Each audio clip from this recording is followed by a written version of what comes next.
ያው ለዲሞክራሲ ሂደት ግንባታ አስተዋጽኦ እናደርጋለን ባሉበት መንገድ የመሳተፍ መብት አላቸው።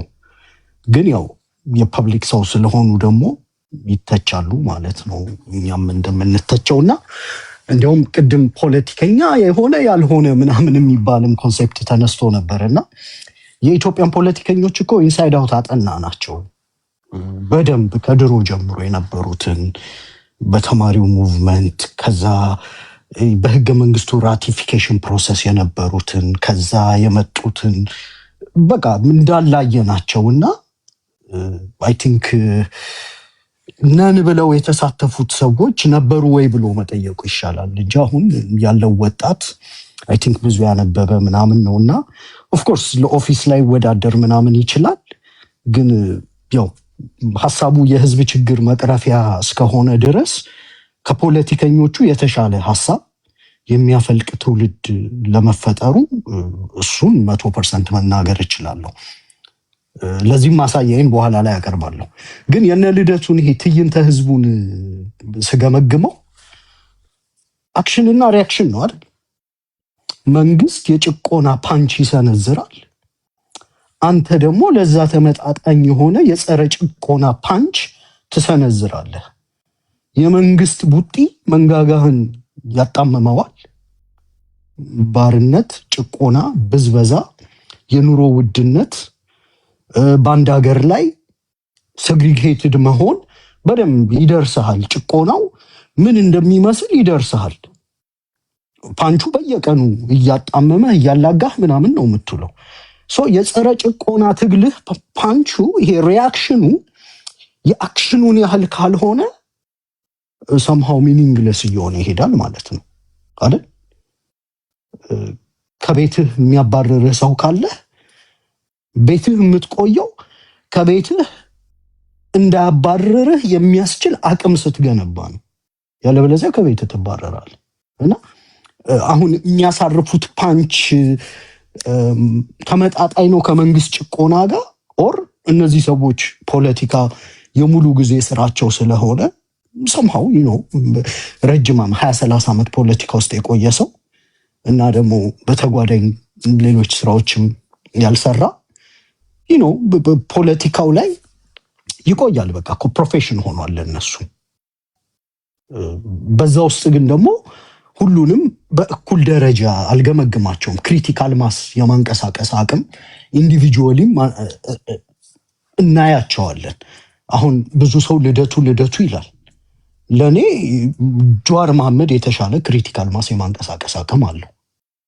በለውጥ በፓንች ደረጃ ከልደቱ ቡጢ ይልቅ ልደቱ ከኮንስቲትዌንሲው በሚያራምደው ፖለቲካ የመነጠል አይነት ነገር ስላለው ወይም ይሄ ውህድ ምናምን ቅብር ጥርሶ ኢትዮጵያዊ ምናምን የሚባለው ተደራጅቶ ልደቱን የዚህ ቡድን ሜሲ አድርጎ እስኪያመጣው ድረስ ጀዋር መሐመድ ግን በፊት የነበሩ ሴሎች ያደፈጡ ስቲል መከላከያ ውስጥ ያሉ አንደርግራውንድ ግንኙነቶች አንዳንዴ ኩዴታም ሊሞክርበት የሚችልበት በሌላ መልኩ የትጥቅ ትግሉንም ደግሞ ታክቲካሊ ሰፖርት ሊያደርግ የሚችልበት ቻናሎች ምናምን አሉት። ከድጋፍ መሰረቱ በጣም የተቆረጠ ነው ብዬ አላስብም። እና ኦኬ እንዲህም አይነት ሰዎች ተሳትፈውበታል።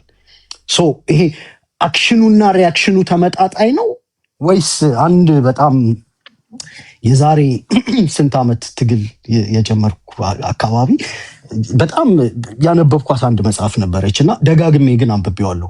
ፓሲቪዝም አስ ፓቶሎጂ ይላል። ይሄ የጸረ ጭቆና ትግል በተለይ ለሚያደርግ ሰው ኢፌክቲቭ ዌይስ ብሎ ሪኮመንድ የሚያደርጋቸው ነገሮች አሉ እና ኢፌክቲቭ ያልሆኑ ደግሞ ብሎ የሚደመድማቸው አሉ።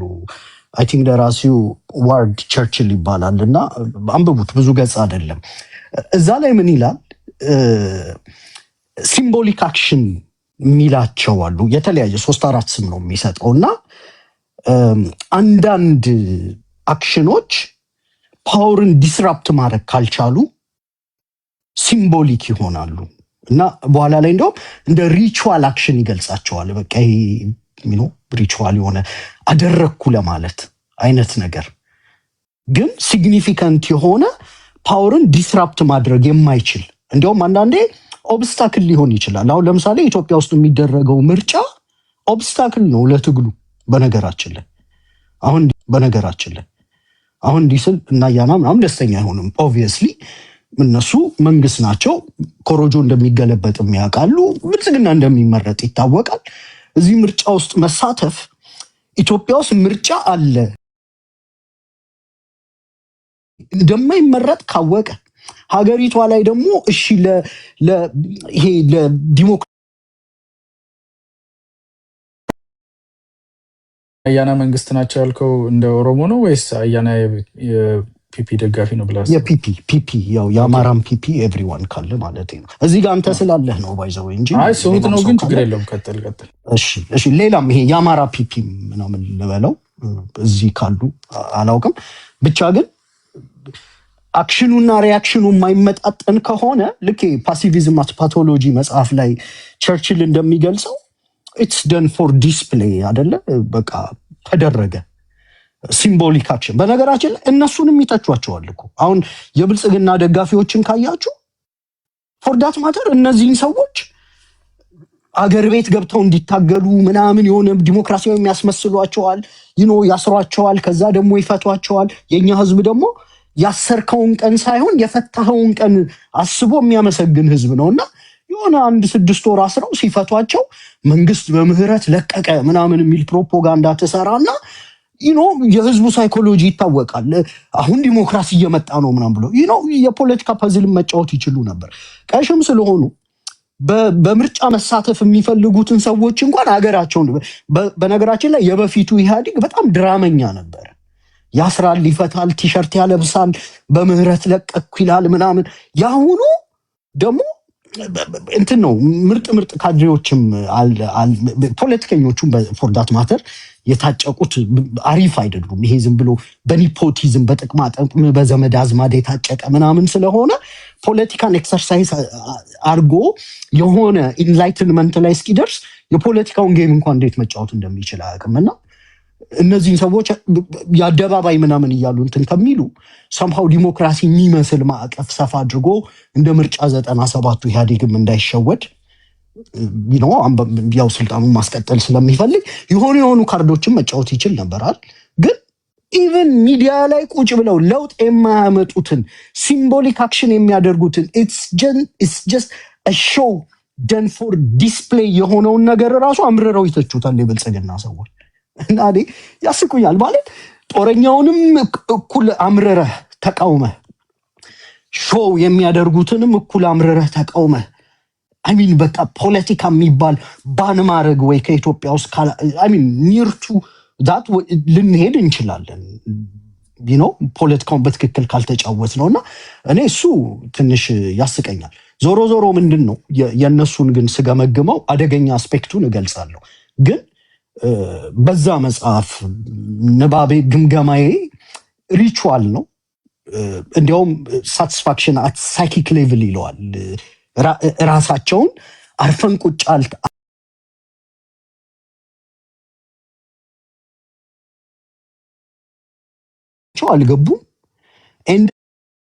አደባባይ ላይ ሄደው እንደ ድሮ አብይ አህመድ አምባገነን ነው ምናምን መስቀል አደባባይ ላይ ለማለት ሞክረው 3 ሳምንት ታስረው እየተፈቱ ምናምን ለኢትዮጵያም ህዝብ የሆነ ተስፋ ይሰጣል እኮ አይደል?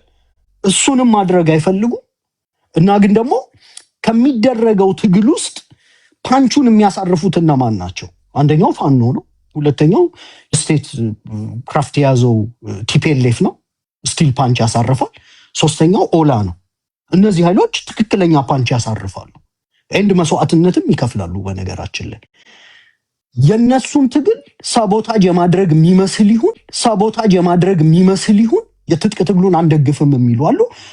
የሚታጠቁት ሰዎች ትክክለኛ ኮዝ የላቸውም። በዲሞክራሲ መመለስ የሚችሉ ጥያቄዎች አሉ ምናምን ማለት ነው። የትጥቅ ትግልን አልደግፍም ማለት አይደል? ኦኬ፣ የሚደግፉም አሉ፣ በዛ ውስጥ ኩዴታም የሚሞክሩ አሉ ምናምን። ድብልቅልቅ ያለ ነውና እኔ ሳይኪክ ሌቭል ሳቲስፋክሽን ካልሆነ በስተቀር ሊትራሊ ይሄ አተርሊ ዩዝለስ የምትለው ሊሆን ይችላል። ይቅርታ ግን በተቃውሞ መልኩ አይደለም። ደግሞ የሚወረውረውም ጠጠር ሊኖር ይችላል። ጠጠሩን ግን እንድጠራጠር የሚያደርጉኝ ነገሮች ምንድናቸው? ይሄ ፓወር ሪሌሽኑን ያዛባል እንቅስቃሴያቸው ወይስ ይሄ ሲምቦሊክ ዲዩቲያችንን ተወጥተናል ምናምን የማለት የስቴት ፓወሩን አንቻሌንጅድ ሙሉ ለሙሉ የሚያደርግ ሰምሃው ዲስትራክሽን። እንዲሁም እዚህ ፓሲፊዝም አስ ፓቶሎጂ ላይ የአሜሪካ ነን ቫዮለንት ሙቭመንትን በጣም ይተቸዋል አምርሮ ማለት ነው። በቃ ዝም ብሎ ሲምቦሊክ አክሽን ነው፣ ሪቹዋል ነው፣ ሳይኪካቸውን ለማርካት የሚያደርጉት ነው እንጂ ለውጥ እንደማያመጡ እያወቁ የሚያደርጉት ነው። እና ፖለቲክስ ኦፍ ዲስፔር ምናምን እያለ ቃላት እየለዋወጠ ነው የሚቀጠቅጠው። በእርግጥ መጽሐፉን ይተቹታል ሰዎች፣ ፖሊሚካል ይሉታል። ዝም ብሎ አርጊመንታቲቭ አጨቃጫቂ ነው፣ ለሌሎች ሀሳብ ሳይሰጥ ደምድሞ ኦፖዚንግ አመለካከቶችን የሚቀጠቅጥ ነው ምናምን ይላሉ። ግን እዛ መጽሐፍ ላይ የወደድኳት አንድ ነገር ኢንኢፌክቲቭ ዌይ ብሎ የሚያስቀምጣቸው እንዲህ አይነቶቹን ትግል ነው። ይሄ ሲምቦሊክ ፕሮቴስት የሆኑ that makes people like they acted ይላል። ሰውየው ዛሬ የሆነ ነገር አድርጌያለሁ ብሎ እንዲያስብ ኢሉዥን ይሰጠዋል እና ኢንኢፌክቲቭ ነው ብሎ ነው የሚደመድመው። ኢፌክቲቭ ደግሞ የሚላቸው ምንድናቸው? ሪሊ ፓወር ኦብስትራክት ማድረግ የሚችሉ ወይም ኮስት ኢምፖዝ ማድረግ የሚችሉ አገዛዙ ላይ ወይ ፓወርን ኦብስትራክት ማድረግ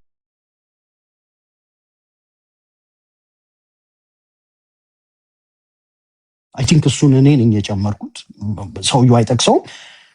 ወይ ደግሞ ኮስት አገዛዙን ኮስት ኢምፖዝ ማድረግ መቻል አለብህ፣ ተደራራቢ ኮስት ማለት ነው።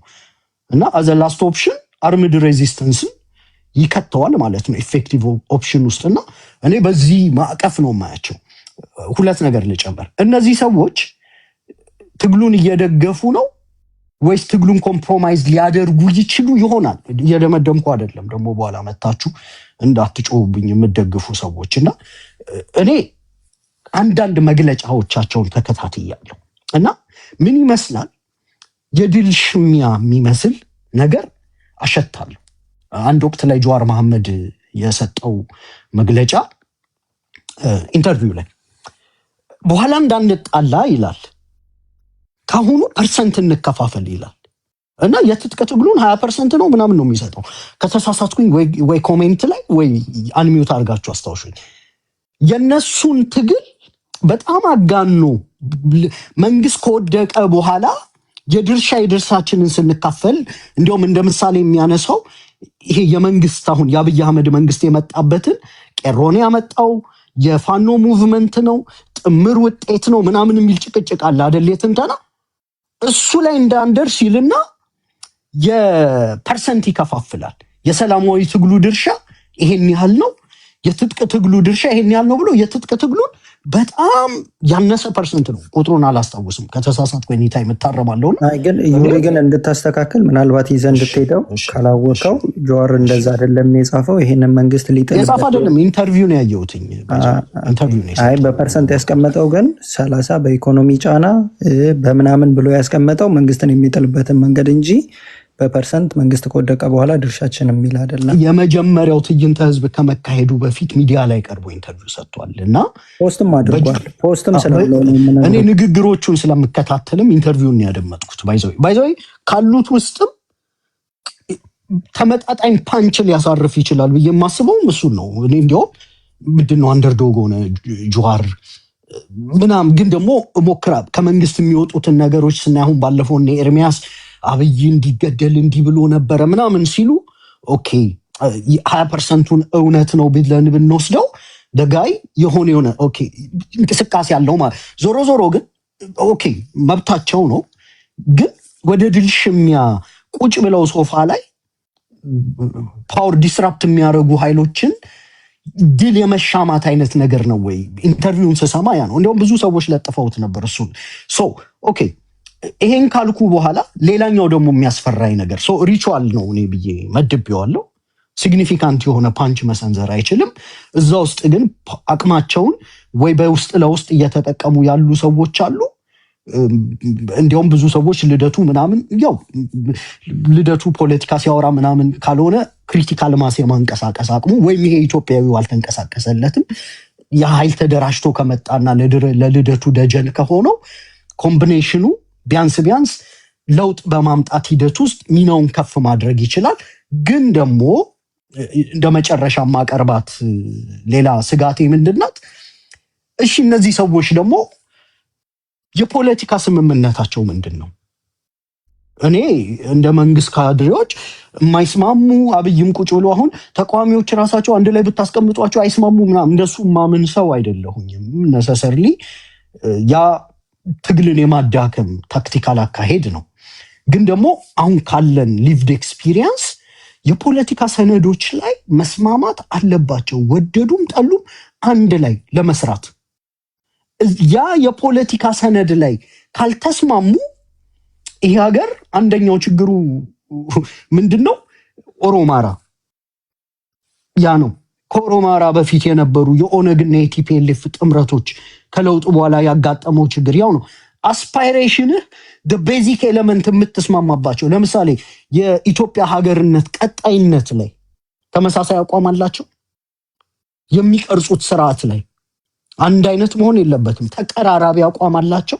አትሊስት በመርህ ደረጃ የኢትዮጵያ ሀገረ መንግስት ይቀጥላል፣ በዚህ እንስማማለን ብለው የፖለቲካ ፕሮግራምን ባይሆን የፖለቲካ ስምምነት ካላደረጉ ግን ተጻራሪ የሚመስሉ አስተሳሰቦች ናቸው አንድ አዳራሽ ውስጥ የገቡት። ለዚህ ሁለት ማጣቀሻ ላቅርብና ላብቃ። ምንድነው የኢትዮጵያ ህገ መንግስት ኦማር እየሰማኝ ከሆነ ሞስት ፕሮባብሊ አንብቦታል ወይም እንዲያነበው ቻሌንጅ አደርገዋለሁ። የኢትዮጵያ ህገ መንግስት ጉባኤ ቃለ ጉባኤ የኢትዮጵያ ህገ መንግስት ጉባኤ ቃለ ጉባኤ ቅጽ 1 እና ቅጽ 2 በደንብ ቁጭ ብዬ አንብቤዋለሁ። በተለይ ቅጽ 2ን አንብቡትና እዛ ቅጽ 2 ላይ በተለያዩ ጉዳዮች ላይ ክርክር ነበር። ለምሳሌ የባንዲራ ጉዳይ፣ የብሔራዊ መዝሙር ጉዳይ ምናምን ክርክሮች ነበሩና እሱን ቁጭ ብላችሁ ስታነቡ እንዴት ነው እነዚህ ሰው ይሄ ሀገር በተአምር ነው ወይ የቆመው? የሆነማ ዲቫይን ፓወር አለ ይሄንን ሀገር ያቆመው እንጂ በእንደዚህ አይነት ኢግኖራንስ ቅድም ፖለቲከኛ ምናምን ስትሏቸው በጣም የሚያስቀኝ በቤዚክ ኤሌመንት በሀገር ጉዳይ ላይ ልሙጥ የሆነ አቋም ሊኖራቸው አይገባም። ግን የተቃወሟቸው ውድቅ የተደረጉትን ሁለት ሀሳቦች ላንሳ። ለምሳሌ የባንዲራው ክርክር አላነሳውም። አብዛኛውን እኛም ነው የከተከቱት። ይሄ የጸረ ጭቆና ምናምን እሱ ችግር የለውም። ያው ኮንስቲቱዌንሲውም እዚህ ያለው ኦዲየንስ ታይፑ ሌላ ስለሆነ ለሌላ ኦዲየንስ በደንብ አብራራዋለሁ። ለእኔ ግን በጣም የገረመኝ ሁለት ሀሳብ ላንሳ። ኦኬ ሁሉም ነው እዚህ ያለው እንደዚህ አይነት ነገር ብሎ ነገር የለም። እዚህ የአማራ ይሁን የትግራይ ይሁን የኦሮሞ መብት ሶስት ወፎች መብት አላችሁ። ሌሎቹ እንግዲህ አንድ ቀን ያለቅሳሉ። በቃ እንዳላስረዝመው ዘለዋለሁ እና ሁለቱን ግን ላንሳላችሁ። ፍሬ የፌዴራሉ አባሎች ይላል አንዱ የቀረበው ሀሳብ በባንዲራ ጉዳይ ላይ ከለሩ ላይ ምናምን ተጨቃጭቀው የሃይማኖት ምልክቶች ይቀመጡ፣ ነጭ ይሁን፣ ቁልቁል ይዘቅዘቅ፣ ይገልበጥ ምናምን የቀረቡት በጣም ፋኒ የሆኑ ብዙ ሀሳቦች ነበሩ። which have no problem።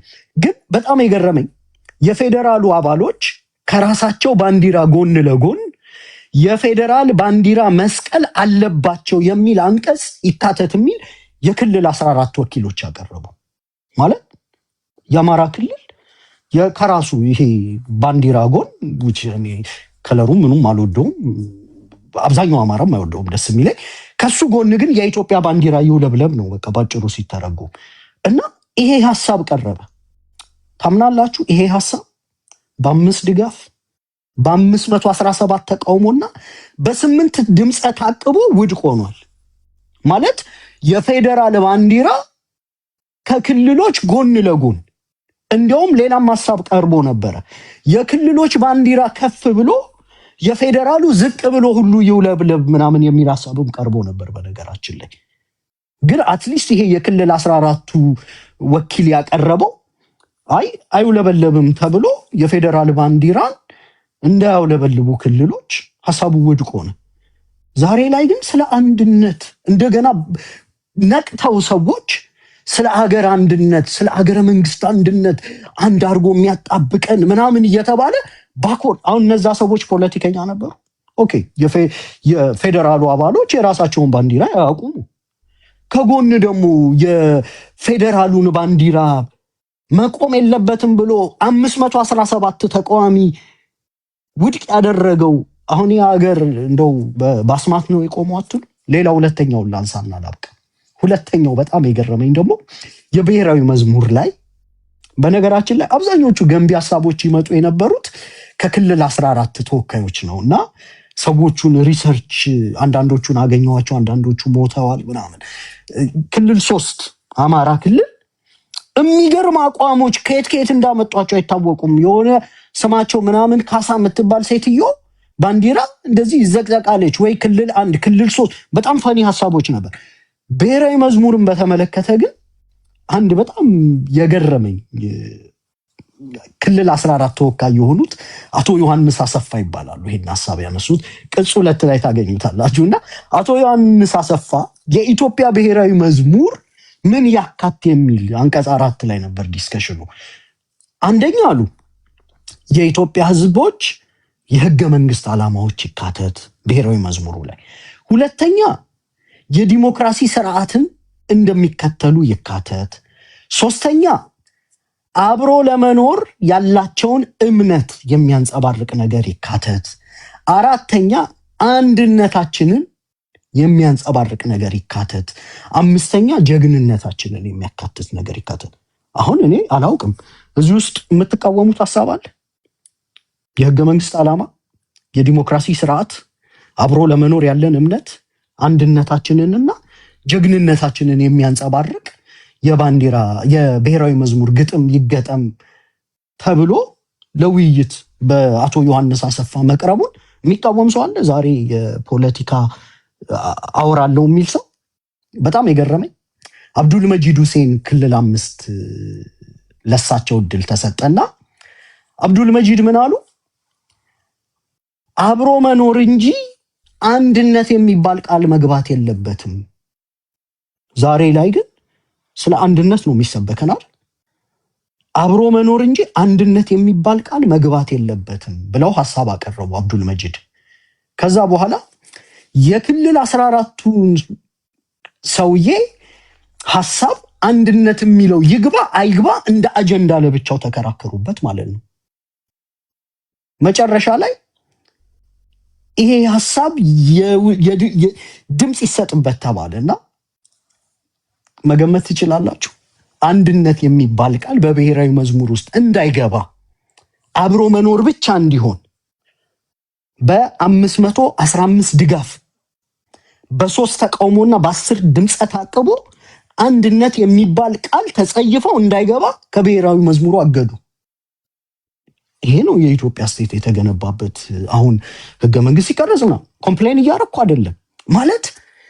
እንዴት አርቆ የሚያስብ ሰው ወደብ ቆርሰ ሰተህ ኤርትራን ቆርሰ ሰተህ የፌዴራል ባንዲራ በክልሎች እንዳይውለበለብ በ500 ምናምን ድምፅ አግደህ አንድነት የሚባል የህዝቦች ማለት አንድ አይነት ምናምን አሁን የሚሉ አንድነት የሚል አንድነን ምናምን እኛ ኢትዮጵያኖች ብሔር ብሔረሰቦች ምናምን የሚል መዝሙር እንዳይገባ አድርገህ ከዛ ሀገር አቆምኩ ብለህ ሀገሩ በየ20 በየ10 ዓመቱ ጦርነት እየወለደ መጀመሪያ 500,000 ቀጥሮ 1 ሚሊዮን ምናምን ይገብራል። እና እነዚህን ነው አሁን ፖለቲከኞች ተብለው የኦፊስ ሰዎች የተባሉትና ይሄን ለምን አነሳው ስደመድመው ለዚህ ነው አሁን እነ ልደቱ የሚሆኑ እነ ጁዋር ወይም የኦላ ሰዎች ይሁኑ ኢንክሉዲንግ የኛም ሰዎች የፋኖ መንግስት ላይ ሬሌቫንት የሆነ እኛም ፓንች ማሳረፍ ከፈለጉ አንደኛ ትክክለኛ ፓንች አድርጉት። ትግል የማደናቀፍ አይነት ነገር መሆን የለበትም። ሁለተኛው ደግሞ ቤዚክ የፖለቲካ ስምምነት ነገር ላይ መስማማት መቻል አለባቸው። ያ ካልሆነ ግን እንዳልኩትኝ ያው ይሄ ሀገር በአስማት ነው የቆመው። አሁንም ደግሞ እንደዚሁ ሴሬሞኒያል የሆኑ ነገሮች ካደረግን ቀጣይ 20 ዓመት በአስማት ይቆምና ሌላ 2 ሚሊዮን ህዝብ እንጨርሳለን። ጨርሻለሁ። ፍሬ አመሰግናለሁ። ግን ይቅርታና ፍሬ ኑሪ ከዛ በኋላ የወጣው የተፈቀደው መዝሙር ምን አይነት መዝሙር ነው? አመሰግናለሁ ፍሬ ተጠሽኛለሽ። አይዘው የተናገረው ነገር ቀላል አይደለም። አንድ ሀገር ላይ በየቅጽ ሁለትን አስፈላጊ ባንዲራ አይደለም። አይ እኔ እንደሱም አልልም ፍሬ ኮምፕሌን አላረግ ግን ቅጽ ሁለትን አንብቡት። በተለይ ኦማር ቅጽ አንድ ሞስት ፕሮባብሊ አንብቦትም ሊሆን ይችላል ኦማር የህግ ሰው ስለሆነና በቃ በሰዎቹ ጭንቅላት ውስጥ ወክ ነው የምታደርጉት ይሄ ፐዝሉ ምናምንና የቡርቃ ዝምታም እስኪ አንብበውና የሚሰጥህን ሴንስ ይዘህ ነው ሌላ ጊዜ እዚሁ ስንገናኝ እናወራበታለን። ቴንክ ዩ ቀጥሉ። ኦኬ ቴንክ ዩ። ከየት ልጀምር መሰለሽ ፍሬ? ብዙ ጊዜ ማለት ኮቴሽን ውስጥ ይግባልኝና ኢትዮጵያ ውስጥ ለምሳሌ አሁን የምታወሩትን ነገር ማንታ ማንነት ስለተፈጠረ ነው ያን ሁሉ ችግር እየደረሰብን ያለው የሆነ ነገር ላይ አሁን ዩሪ ለራሱ እየገለጽከው ነበር። ኢትዮጵያ ማለት ተሰርታ አላለቀችም። ሁላችን ኢትዮጵያውያን የምንስማማትን ኢትዮጵያ ስላልተፈጠረች ለዚህ ዋነኛው ምክንያት ደግሞ ህገ መንግስት ስለሆነ እዛ ላይ ሳንደርስ ለምሳሌ የልደቱ ሲነገር የነበረው ምናምን እንደ ሀሳብ ሜይ ቢ ያው ኢትዮጵያ ማለት ሀሳብ ያላቸው ሰዎች አሉ። ግን ኢትዮጵያ ውስጥ ማለት ያስቸገረን ነገር የሚነገረውን የሚጻፈውን ሳይሆን ፕራክቲካል ቲንከሮች ናቸው ያነሱብን ብዬ ነው ማስበው። ሰው እኔ ያው ሁሉም ሰው እንደሚገነዘበው ኢትዮጵያ ገና ተሰርታ እንዳታልቅ ማለት ሁላችን የምንስማማበትን ናሽናል አጀንዳ እንዳይኖረን የአንዱን ኢትዮጵያዊነት ለአንዱ የሆነ ዲስትራክቲቭ ይሆናል። ብዙ ኮንትሮቨርሲዎች እና ኮንትራዲክሽኖች ስላሉ እንደዚህ ሁና እንድትቀጥል ደግሞ ቁጥር አንድ ተጠያቂው ራሱ ህገ መንግስት ስለሆነ ህገ መንግስት ደግሞ በንግግር ብቻ ማለት አገሮች እኔ ማለት ልታግዙኝ ትችላላችሁ። እውነት ለመናገር መጠነኛ የሆነ ጉልበት ካልተጨመረበት አገር በሀሳብ ብቻ ይሰራል ብዬ አላምንም። መጠነኛ ጉልበት መኖር አለበት። አለበለዚያ የሁሉም ሀሳብ እንኳን በ83 ሀገር የተመዳደበች የተከፋፈለች ሀገር ይቅርና ምናልባት የሆነ በቃ በብዙ መንገድ የሚስማሙ ኢሊቶች ያሉባት ሀገር ለራሱ መጠነኛ ጉልበት ካልጨመርክበት ናሽናል ሄሮ ለራሱ ማግኘት አትችልም። በቃ እነዛ ሄሮችን ለማግኘት ለራሱ በቃ ጉልበት ለራሱ ምንም በቃ ወደ ጉልበት የሚወስድ ነገር ባይኖር ለራሱ በቃ ክሬት ማድረግ አርቲፊሻል የሆነ እንትና ለራሱ ክሬት መደረግ አለበት ብዬ ነው ማስበው። እንኳን ብዙ ኮንትራዲክሽኖች ያሉባት ሀገር ማለት ነው። ስለዚህ ምንድነው እያልኩ ያለሁት መጠነኛ የሆነ ጉልበት ያስፈልጋል። ምክንያቱም አንዳንድ አስተሳሰቦች ለምሳሌ ህገ መንግስቱን ኢትዮጵያ እንደላስ ሰርቲርስ ህገ መንግስቱን ማለት በዚህ ህገ መንግስት የሚያምን ጄኔሬሽን ተፈጥሮ ህገ መንግስቱን ሪፈር ያደረግን ምናልባችም ያ ህገ መንግስት ሰርቶ የሰጠን ክልሎችን እንደ ሀገር እንድናስብ የሆን ዜጎች ያ አስተሳሰብ ያመጡ ሰዎች በጉልበት ብቻ ነው መሸነፍ ያለባቸው። ምክንያቱም ሀሳብ አይገባቸውም። ብዙ ጊዜ ተሞክረዋል። ሀሳብም የላቸውም ሲጀመር በጣም ሪጂድ ናቸው። ስለዚህ ይህን ሪጂዲቲ እንደገና ደግሞ ወደ ኔክስት ጀነሬሽን እንዳያስተላልፉብን አሁን ባሉበት ምዕራፍ በጣም ማለት እንደኔ አረዳድ በኔ ፐርስፔክቲቭ ስፔሻሊ የስልሳዎቹ ማለት ነው የስልሳዎቹ ሰዎች በጣም እንትን እየተዳከሙ ነው ብዬ ስለማስብ የእነሱን አስተሳሰብ ወደ ኔክስት ጀነሬሽን እንዳይተላለፍ ተደርጎ እዛው መቅረት አለባቸው። ለዚህ ዋነኛው መድኃኒት ደግሞ ጉልበት ነው ብዬ ነው ማምነው ማለት ነው። ከሱን ቀጤ ምን ማለት እፈልጋለሁ? ለምሳሌ እንደኔና እንዳንቺ አይነት ኢትዮጵያውያን ኢንዲቪጁዋሊዝምን እንዲመጣ የምንፈልግ ሰዎች ገና ከመግባትሽ በፊት አንቀጽ 8 ላይ ስትገቢ ህገ መንግስቱ ላይ ምን ይላል?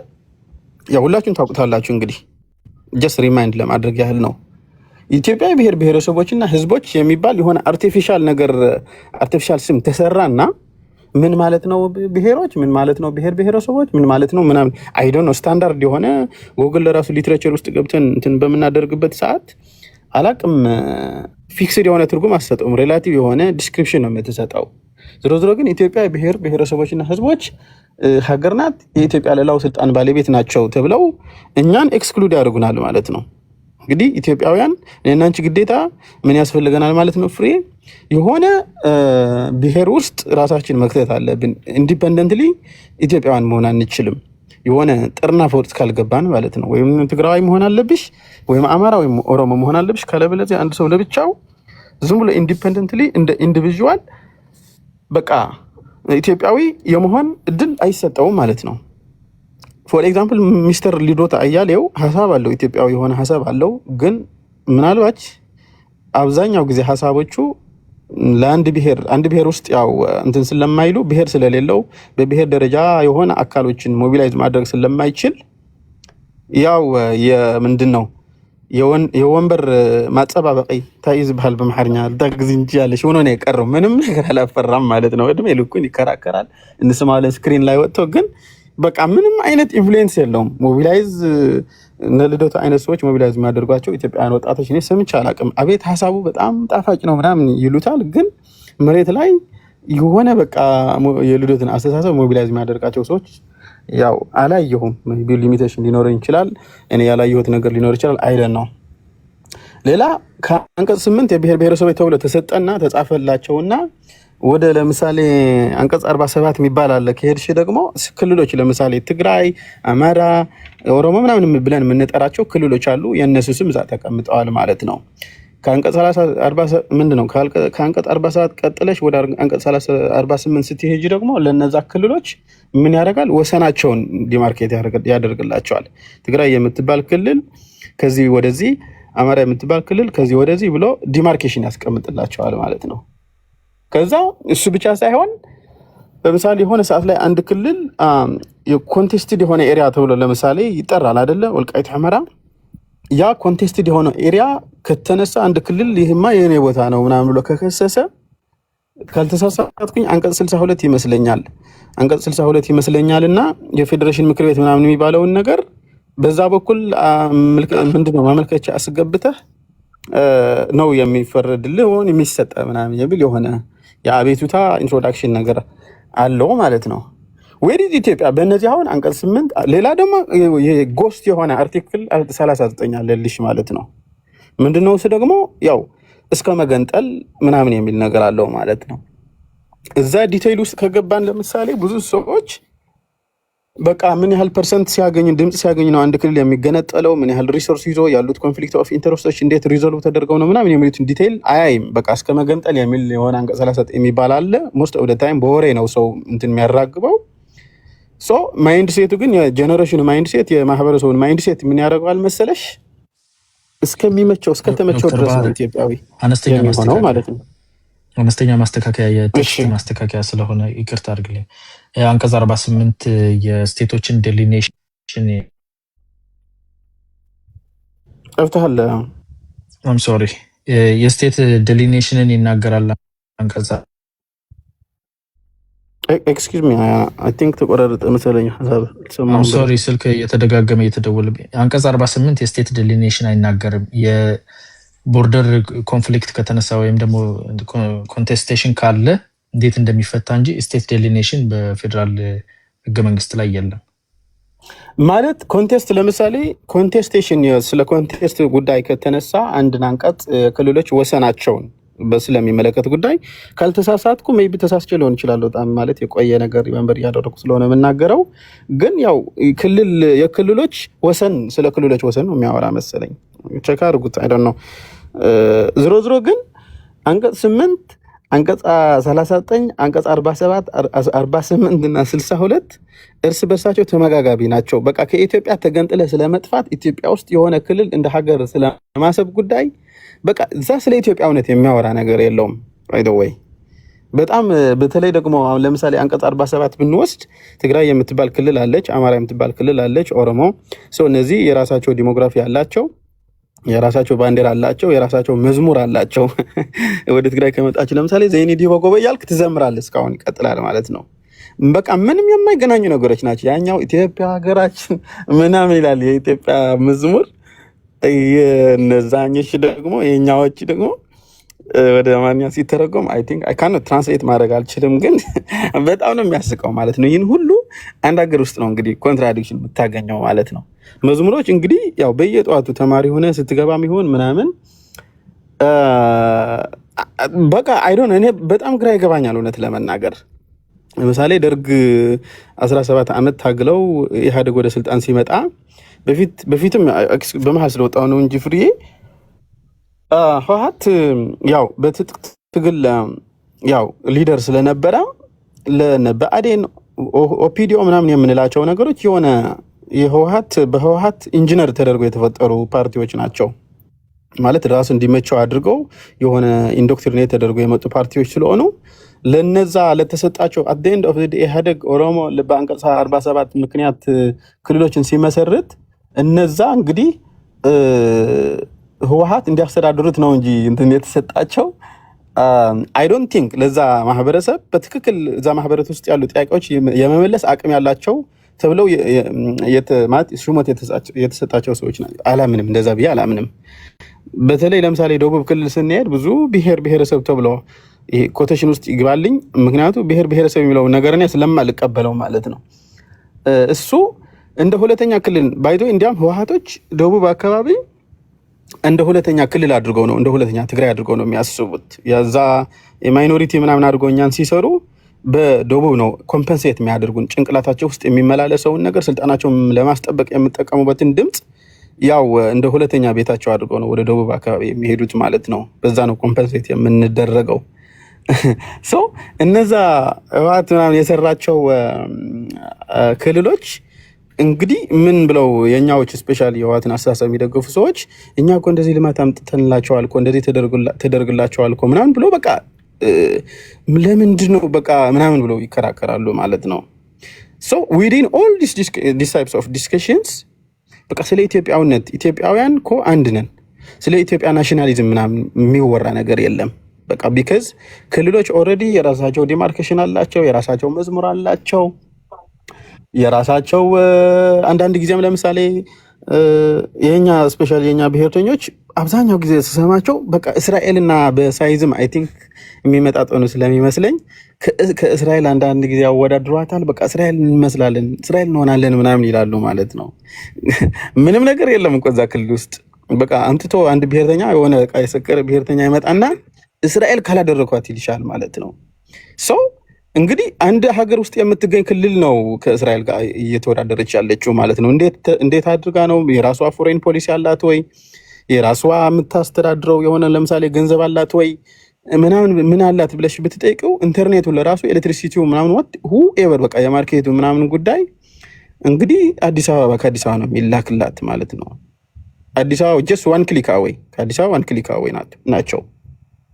ሶ ይህን አስተሳሰብ የምትሉትን አይነት ነገር ለምሳሌ ኢትዮጵያውያን ወደ መሀል መጥተን ስለ ኢትዮጵያን ናሽናሊዝም ስለ ኢትዮጵያዊነት እንድናወራ ከተፈለገ የኢትዮጵያን ችግር ፐርማነንትሊ እንዲፈታ ከተፈለገ ህገ መንግስቱን መሻሻል አለበት። ህገ መንግስቱ እንዲሻሻል ደግሞ በተለይ ህገ መንግስቱን የመሰረቱ አካላት ማለት ነው እነሱ በሀሳብ ብቻ ያምናሉ ብዬ አላምንም። መጠነኛ የሆነ ጉልበት መጨመር አለበት። ለምሳሌ ቲፒኤልኤፍ ከምርጫ ቦርድ ማለት ነው እንትን ስሙን ካንስል ተደርጓል አይደለ? በቃ መቀጠል አለበት። ቢያንስ ኢትዮጵያው ፓርቲ ሆኖ እንዲመጣ ቲፒኤልኤፍ ለምሳሌ ስምን ቀይሮ መምጣት አለበት። ትግራይ ፒፕልስ ሊበሬሽን ፍሮንት የሚል ስም ኮምፕሊትሊ ቀይሮ ሌላ አይነት ስም ይዞ መምጣት አለበት። ለምሳሌ ኦሮሞ ሳምቲንግ ግንባር የሚላሉ መሰለኝ ኦሮሞ ነፃ አውጪ ድርጅቶችም አሉ። እንደዛ አይነት ፓርቲዎች እንግዲህ ስማቸውን ቀይሮ መምጣት አለባቸው። ኢትዮጵያዊ የሆነ ወሬ የምናወራ ከሆነ ኢትዮጵያ የሆነ ዲስከሽን ያወራን ከሆነ ማለት ነው። ካለበለዚያ ለአድሚኒስትሬቲቭ ፐርፐዝ የተሰጠህን ክልል ሀገር አደርጋለሁ ሀገር ካላደረግኩት ምናምን ብለህ ሀሳብ ይዘህ ስትመጣ እኔ እንደ ሀሳብ አልቀበለውም። ጊቭን አፍሪካ ውስጥ ነው ያለ ነው ማለት ምንም ማጋነን አይደለም። እውነት ለመናገር አፍሪካ ውስጥ ምንም ኢንስቲትዩሽን የለም። ሶ ገና ኢትዮጵያም መንታ ማንነት ነው ያለው። ክልላዊ ማንነትና ሀገራዊ ማንነት አለ። ሶ በፊት አይ ቲንክ ፍናን ይመስለኛል ዲሰንትራላይዝ ሞኖፖሊ ኦፍ ቫዮለንስ እንዲኖር ከፈለግን ሞኖፖሊ ኦፍ ቫዮለንስ እንዳይመጣ እያደረጉ ያሉት ክልሎች ናቸው። ስለዚህ እነዚህ ክልሎች መጠናቸውን ወደ ራዲካል ውስጥ መግባት አለባቸው። ባይ ዘ ወይ ሞር ኦፍ እንዲያም ከክልል ወደ ክልል አካባቢ ስንሄድ ለምሳሌ የዞን አስተዳደር አለ መሰለኝ አይደል? ስለዚህ በቀጥታ የፌዴራል እንግዲህ የብሔር ብሔረሰብን አወቃቀር ስለሆነ ፌዴራል ያልኩ ልጥራው፣ ምክንያቱም ምንም ማድረግ አልችልም።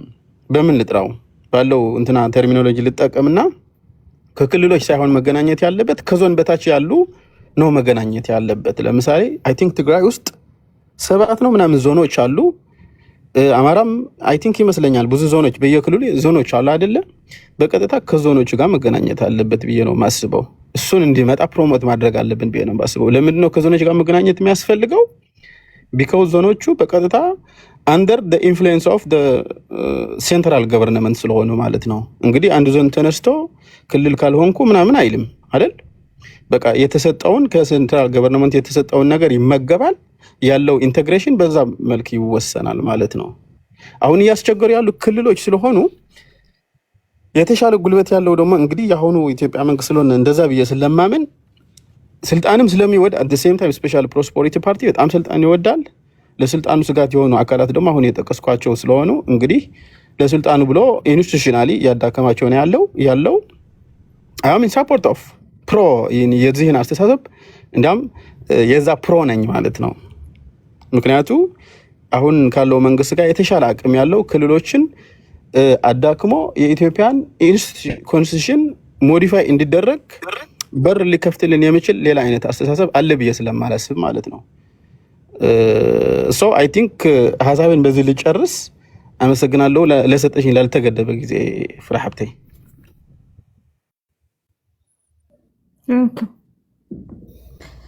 ኦኬ ቦርቃ ቀጥል።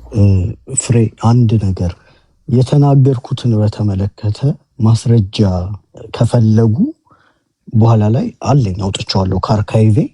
የኢትዮጵያ ህገ መንግስት ቃለ ጉባኤ ቅጽ 2 ተናጋሪውን ተናግሬያለሁ። አቶ ዮሐንስ አሰፋ ከክልል 14፣ አብዱል መጂድ እና ደግሞ ውይይቱን የመሩት አቦይ ፀሐዬ ከክልል 1 ናቸውና እዛ ላይ ሄዳችሁ ማንበብ የሚከብዳችሁ ሰዎች ካላችሁ አሁን ቪዲዮ ከፍቼ ማሳየት እችላለሁ ለማለት ነው። ጠብቄ አለ ቅጽ 2 ላይ ለማለት ነው። ኦፕን ሶርስ ላይ ያለ ሰው ሁሉም ያገኙታል። መኖሩን እንዲያውቁት ነው ያልተጻፈ ነገር የተናገሩት። አለ ግን ስማቸው ኦኬ ንሽቆይ ልቀጥል እድል ለኔ ነበር የተሰጠውና እኔ ኮሜንት ለማድረግ ነው። እንትና ዩሪ ያለው አለ ስማቸው ዳንኤል እና ጸጋዘ ስላሴ ነው የሚባለው። አብዱል መጂድም በእንትኑ ላይ የሁለቱም አይ ቲንክ ዳንኤል እና ጸጋዘ ስላሴን ጠቅሰ እንደሆነ አላውቅም። ባንዲራው ላይ እነሱ ናቸው። ዳንኤል እና ጸጋዘ ስላሴ ባንዲራው ላይ እዚህም ላይ ኮሜንት አድርገዋል። ይሄንን ሀሳብ ግን ስፔሲፊካሊ ያቀረቡት የክልል አሁን ዶክመንቱን እያነበብኩ ነው ማውራችሁ የክልል 14 ተወካይ አቶ ዮሐንስ ናቸው። ይሄንን ሀሳብ የአንድነቱን ጉዳይ ያቀረቡት የባንዲራውን ልክ ነው። እሱንም ወደፊት ነው ሄጃየዋለሁ። እንድ መድረኩን የመሩት አቦይ ፀሐዬ ናቸው። አብዱል መጂድ ነው። አይ ቲንክ በግልጽ የተጻፈ ነው። አጭር ፔጅ ናት። ሄዶ ማንበብ ነው። አብሮ መኖር ይሻላል። መድረኩን የመራው እንትና ይመስለኛል አዲሱ ለገሰ የኮሚቴ ነው። እዚህ ላይ አቦይ ፀሐዬ ናቸው። ምንድነው የሚለው ቃል በቃል አብዱል መጂድ ያቀረቡትን ውሳኔ ይላል። ከይቅርታ ጋር ግን ዩሪ ተራሲ ደስ እንትን ላይ ያንተ ተራመድ ታደርገው የተሻለ 30 ሰከንድ እኮ አይፈጅም። ያን ሁሉ አያስጠብቅም። እንዳልተዋሸ ለኦዲየንሱ ዶክመንቱ ፐብሊክ ነው። ከፍቶ ማሳየት እኮ ነው። ይኸውልህ ዶክመንቱ እንትን ነው ከማለት እንዳልተዋሸ ለማሳየት ከፍቶ ቡርቃ አንዴ አሁን እኔ ተራለው ከይቅርታ ጋር ይኸውላችሁ እኔ በሰዓት ይገባለሁ ችግር የለም። ግን አንተ በተናገርከው ሰዓት ዩሪ ተናግሮ ይጨርስ ነበር። እኔ ያልኩት ምንድነው ለኦዲየንሱ ነው እኮ የምናወራው። እኔ ካንተ ጋር ለመከራከርም አይደለም። ከዚያም ውሳኔ ላይ ሐሳቡ ላይ የድጋፍና የተቃውሞ አስተያየት እንዲሰጥበት ሊቀመንበሩ ስለጠየቁ አቶ አባይ ፀሐዬ ከክልል 1 ጉዳዩ በድምጽ ብልጫ እንዲወሰን ይቅረብና ይሻሻል ከተባለ ምን ማሻሻያዎች እንደሚያስፈልግ በቀጥታ ምናምን ብለው ከዛ የአብዱል መጂድ ሁሴን ሐሳብ ለሞሽን ቀርቦ በ515 ድጋፍ በ3 ተቃውሞና በ10 ድምጽ ታቅቦ ጸደቀ ይላል። ዶክመንቱን ነው እያነበብኩ ያለሁት። በነገራችን ላይ ጨርሻለሁ። እሱ በኋላ ጠይቃለሁ። እሺ የኔ ድል ስለሆነ እኔ ልቀጥል። ኤቪደንስ ከሆነ ከፍቶ ነው ማሳየት ወይ ደግሞ ሶርሱን እዚህ ጋር ታገኙታላችሁ ቢባል ሰው ሄዶ አግኝቶት እንትን ይላል። በተዘጋ ቪዲዮ ኤቪደንስ ነው ብሎ ሰው ራሱ የጻፈውንም ነገር ማቅረብ ልክፈት። አሁን ምን የለም ነው አርጊውመንት ኖ በፈጠራችሁ የህገ መንግስቱ ቃለ ጉባኤ ኦፕን ሶርስ ላይ ያለ ነው። ቲክቶክ ለማዳመጥ እኮ ቲክቶክ ለማዳመጥ ስልክ ያለው ሰው ጉግል ለማድረግ አይሰንቱም። ዩሪ ዋሽቶ ከሆነ እኔ ሰከንድ አደረኩት እኮ አልዋሸም። ኖ አይደለም ኦማር፣ ጥያቄው እሱ አልነበረም፣ ግን በኋላ እንጠይቃለን አለን። ሶርሱም አለ እኮ የሚገኝ ነው። የተመረጡ ሰዎች እሱን ኤቪደንስ አቅርብን የተባለው እንጂ እሱም አለ እኮ ሌላ አይደለም። የቱ ማለት ነው? የተመረጡ ሰዎች ማለት ተመርጠው ነው እዛ የገቡት። ምርጫውን ያንን ውሳኔ ቡርቃ ይቀጥልና በኋላ ላለው ምክንያቱም ይረዝማል። ኦኬ እሺ። አይ ቲንክ ዩሪ የተሳሳተ ነገር ስላነሳ ይሄኛውን የጀዋርን ላንሳና ከዛ ወደ ቀጣይ ሄዳለሁ። እንደዚህ ነው በፐርሰንት ያስቀመጠው ጀዋር። ፌስቡክም ላይ አለ፣ ዩቱብ ላይ፣ ቢቢሲ አማርኛ ላይ፣ ቢቢሲ አፋን ኦሮሞ ኢንተርቪው አልኩ እኮ ኢንተርቪው ሲሰጥ የተናገረው አልኩ። ፕሊዝ በእናትህ ሚዩት ማድረግ ትችላለህ። ከዛ በኋላ እኔ አሁን አንተ ያኔ ስታወራ አልተናገርኩኝም። ኢንተርቪውንም ማምጣት ስለምችለው ሶርሱን በግልጽ ስላስቀመጥኩ ፐርሰንቴጁን ከተሳሳትኩ ታረማለሁ አልኩና ኢንተርቪው አለው ጀዋር የሰጠው እሱን ነው ሪፈር አድርጌ ጽሁፉን አይደለም ብያለሁ። ቀደም ራሱ ሚስሊድ አታር። ኦኬ ፍሬ ግን ሰዓቴ በጣም እንደዚህ ነው። ይኸውልሽ እኔ ብዙ ጊዜ የሚያባክኑት እኔ ሳወራ በመሀል እየገቡና ፌስቡኩ ላይ አስቀምጧል፣ ጽፎበታል። ኢንተርቪው ላይ ቢቢሲ አፋን አማርኛ አፋን ኦሮሞ ላይ በደንብም ሰጥቷል። ያስቀመጠው እንደዚህ ነው። 50% ኢኮኖሚ፣ 20% ትግል፣ 30% አብይን ተኮር ያደረገ እንቅስቃሴ አድርገን የብልጽግና መንግስት መጣል እንችላለን ያለው። ትግልን አሳንሶ ምናምን አይደለም ያለው። 20% ትግል ያደረገው ኦልሬዲ ስርዓቱ ስር የሌለው በብልሹ አሰራር የተበላሸ ስለሆነ እኛ ትንሽ ብንነካው የሚፈርስ ስርዓት ስለሆነ 20% ብቻ ትግል በቂው ነው ያለው። ኢንተርቪውን ቃል በቃል ቅድም 20% ነው ያልኩ አይደል? የተለየ መረጃ አላመጣም። አክቹሊ የትጥቅ ትግል 20% ማለት የሚታገሉትና የሚጥሉት ታጣቂዎቹ ስለሆኑ ፕሊዝ ካን ዩ ሚዩት ዩር ማይክ ባና ያልኩት ተሳሳተው። እሺ ይቅርታ ቀጥል። ፈርስት ኦፍ ኦል የትጥቅ ትግል አላለም፣ ስለ ትግል ነው ያነሳው። ያንንም ትግል ደግሞ ከውስጥ ያሉ ሰዎችን ብንነካካ ነው ያለው። አንተ እንደፈለክ መንዝረ የምትናገረውን ቃል አይደለም ጀዋር የተናገረው። ማንም ሰው ደግሞ ገብቶ ዩቱብ ላይ እኔ አምጥቼ ሊንኩን ያሳያቸዋለሁኝ መስማት ይችላል። አንተ እንደፈለክ አድርገህ ስለተነተንከው አይደለም፣ ስለ ትጥቅ ትግል አይደለም ያወራው። ስለ ትጥቅ ትግል ከአንድ ሳምንት በፊት ከቴዲ ሪዮት ጋር ያደረገውን ኢንተርቪ ማንም ሰው ሄዶ መስማት ይችላል። በአማራ ክልል የሚደረገውን ትግል በፋኖ በኩል ስላለው፣ በኦሮሚያ ክልል የሚደረገውን ትግል በኦላ በኩል ያለውን በደንብ አድርጎ አንስቶ የተናገረበትን ኢንተርቪው። እዚህ ነጥብ ላይ ግን ያነሳው እንደ ስትራቴጂ መንግስትን ተቃውሞ ሲመጣ መንግስትን ለመጣል የነደፈው የትግል ፕላን 50% ኢኮኖሚ ላይ የሚያደርገው ጫና፣ 20% በትግል 30% ደግሞ አብይ ላይ ጫና በማድረግ አብይን በማሳጣት መንግስት እንዲወድቅ አደርጋለሁ የተናገረው። ከዛ ባለፈ ትግልን አናንቆ አይደለም ያን የተናገረው። አለ ካልክ ደግሞ ማምጣት ነው። እኔ ይሄንን የምናገረውን ነገር ማምጣት የምችላቸውን ነገሮች ነውና ይሄን እንደዛ እንድትረዱ ትፈልጋለሁ። አንዳንዴ የሰዎች ስም ተነስቶ ያልሆነ ስም ሲሰጥ ሰዎች ወደ ሌላ ስለሚተረጉሙት ነው ይሄንን ያመጣሁትኝ። ቀጥላለሁ። ወደ ነጥቤ ነው የሚሄደው። ወደ ነጥቤ ሲሄድ ከራሱ አሁንም ከዩሪ ሀሳብ ነው ማነሳው። የክልል ባንዲራ እና የፌዴራል ባንዲራ አንድ ላይ መሰቀል የለበትም ተብሎ በአብላጫ ድምፅ ጸደቀ የሚል ነገር ነው ያነሳው። እኔ ተወልጄ ባደኩበት በኦሮሚያ ክልል ላይ ሁለቱ ባንዲራ ጎን ለጎን ተሰቅሎ ነው ያደኩትኝ። የኢትዮጵያ ፌዴራላዊ ዲሞክራሲያዊ ባንዲራ ተብሎ መሀሉ ላይ ሰንደቅ ዓላማው ላይ አርማ ያለበት አረንጓዴ፣ ቢጫ፣ ቀይ ባንዲራ፣ የክልሉ ባንዲራ ደግሞ የኦፒዲዮ የመረጠው ቀይ፣ ነጭ፣ ጥቁር የሆነ ባንዲራ መሀሉ ላይ ኦዳ ያለበት በትምህርት ቤቶች በመንግስት መስሪያ ቤቶች ጭምር አንድ ላይ ተሰቅሎ ነው ያደግኩበት። የኢትዮጵያ ባንዲራ አይሰቀል የሚባል ነገርን ሳልሰማ በትምህርት ቤቶች ደረጃ የዜግነት ክብር የሚል መዝሙርን ዘምረን የክልሉን ደግሞ አማርኛ የማይችሉ ልጆች ደግሞ የክልሉን መዝሙር በአፋን ኦሮሞ ይዘምራሉ። በነገራችን ላይ የዜግነት ክብር የሚለውን መዝሙር በአፍ መዘመር ያልቻሉ ተማሪዎች እንኳን ሬዲዮ ተከፍቶ ከሚኒ ሚዲያ ክላስ በካሴት እየተጫወተ ያ መዝሙር እስኪያልቅ ብሔራዊ ባንዲራ ወይም የሀገሪቱ ባንዲራ እስኪሰቀል ድረስ የስነስርዓት ፕሮግራም ይደረጋል ማለት ነው። ይህንን እኔ በእኔ ክልል የማውቀው ነው። ህገ መንግስቱ ላይ የረቀቁ የተባለው ተከለከለ የሚባለውን ነገር ደግሞ እንግዲህ አንተ ያልካቸው ሰዎች እነዚህ ሰዎች እንዲህ ብለን ተከልክለናል ያሉበትን ኤቪደንስ ነበር የጠየቁት። አንተ ያረቀቁትን ሰዎች እና የረቀቀበትን እንትን ነው አለ ብለህ ምንድን ነው እሱ ማለት ነው። እና አካሄድ ኦዲየንስ ሚስሊድ እንዳይደረግ ቃለ ጉባኤን ያነበብኩት እና ቃለ ጉባኤውን ከፍቼ ላሳየህ ነው። ቃለ ጉባኤውን እኔ አልጻፍኩትም። ኢንተርኔት ላይ ያለ ነው ያለውን ቃል በቃል ነው የተናገርኩት። በስንት ድምፅ እንዳለፈ በስንት እንደወደቀ አርጊውመንት ቃለ ጉባኤውን ዩሪ ነው የጻፈው ነው ወይስ የሌለ ቃለ ጉባኤ ዩሪ ተናግሯል? እንደው ይሄን መልስልኝ። አይ እኔ አሁን እንግዲህ እንደዚህ በየመሃሉ እየተገባን ከሆነ እንዴት ስንት ደቂቃ እንደሚበቃኝ አላውቅም። ኤኒዌይስ አንድ ሰዓት አደምጣለሁ፣ ችግር የለውም። አካሄድን ያነሳሁት አንተ አንድ ሰዓት ታደምጠኛለህ፣ እኔ ግን አንድ ሰዓት የማውራት ጊዜ የለኝም። ምክንያቱም አካሄድን ያነሳሁት እኮ ፐብሊክ ዶሜን አካሄድ ፈርስት ኦፍ ኦል ጥያቄና አካሄድ አብሮ አይሄድም። አካሄድ እየተናገርከ ያለከው ነገር ልክ ስላልሆነ በዚህ መንገድ ሂድ ነው። ጥያቄ ደግሞ በአንተ ተራ ሰዓት ዶክመንት ለምንድን ነው ግን ማለት ጀስት ሲምፕል ጥያቄ እኮ ነው የጠየቅኩህ። ሲምፕል ጥያቄ እንድጠይቀኝ አልፈልግም። ፈርስት ኦፍ ኦል አንተ ጥያቄ እንድጠይቀኝ አልፈልግም። አንተ ያነሳከውን ሀሳብ ላይ ነው እኔ የራሴን ሀሳብ እየሰጠው ያለሁት። ሚዩትን ኦኬ እሺ፣ ይኸውልህ በአንተ ተራ ሰዓት ላይ ዩሪ ክሊር አድርገህልናል። ቃለ ጉባኤ ነው ያነበብከው። በቃ ለደም ስፒክ ኦኬ በቃ እሺ፣ ቴንክ ዩ።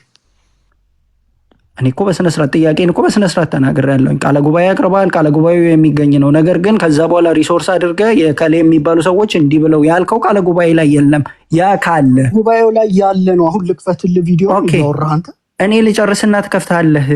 ኖ አሁን እያወራህ በትልቁ እኔ የኔ ሀሳብ አለኝ። የኔን ሀሳብ ልጨርስ የለም አልክ። ቃለ ጉባኤ ዩሪ ሀሳቡን ይጨርስና አንተ አዘጋጅና አሳየው። ጸደይ ይኸውልሽ ሀሳብ እኮ ቃለ ጉባኤው ጠብቋል። መልስ ይስጥ። አጠቃሎ ሌላም ነገር ማውራት ይፈልግ ይሆናል። ጥያቄ የመልስ እኮ አይደለም።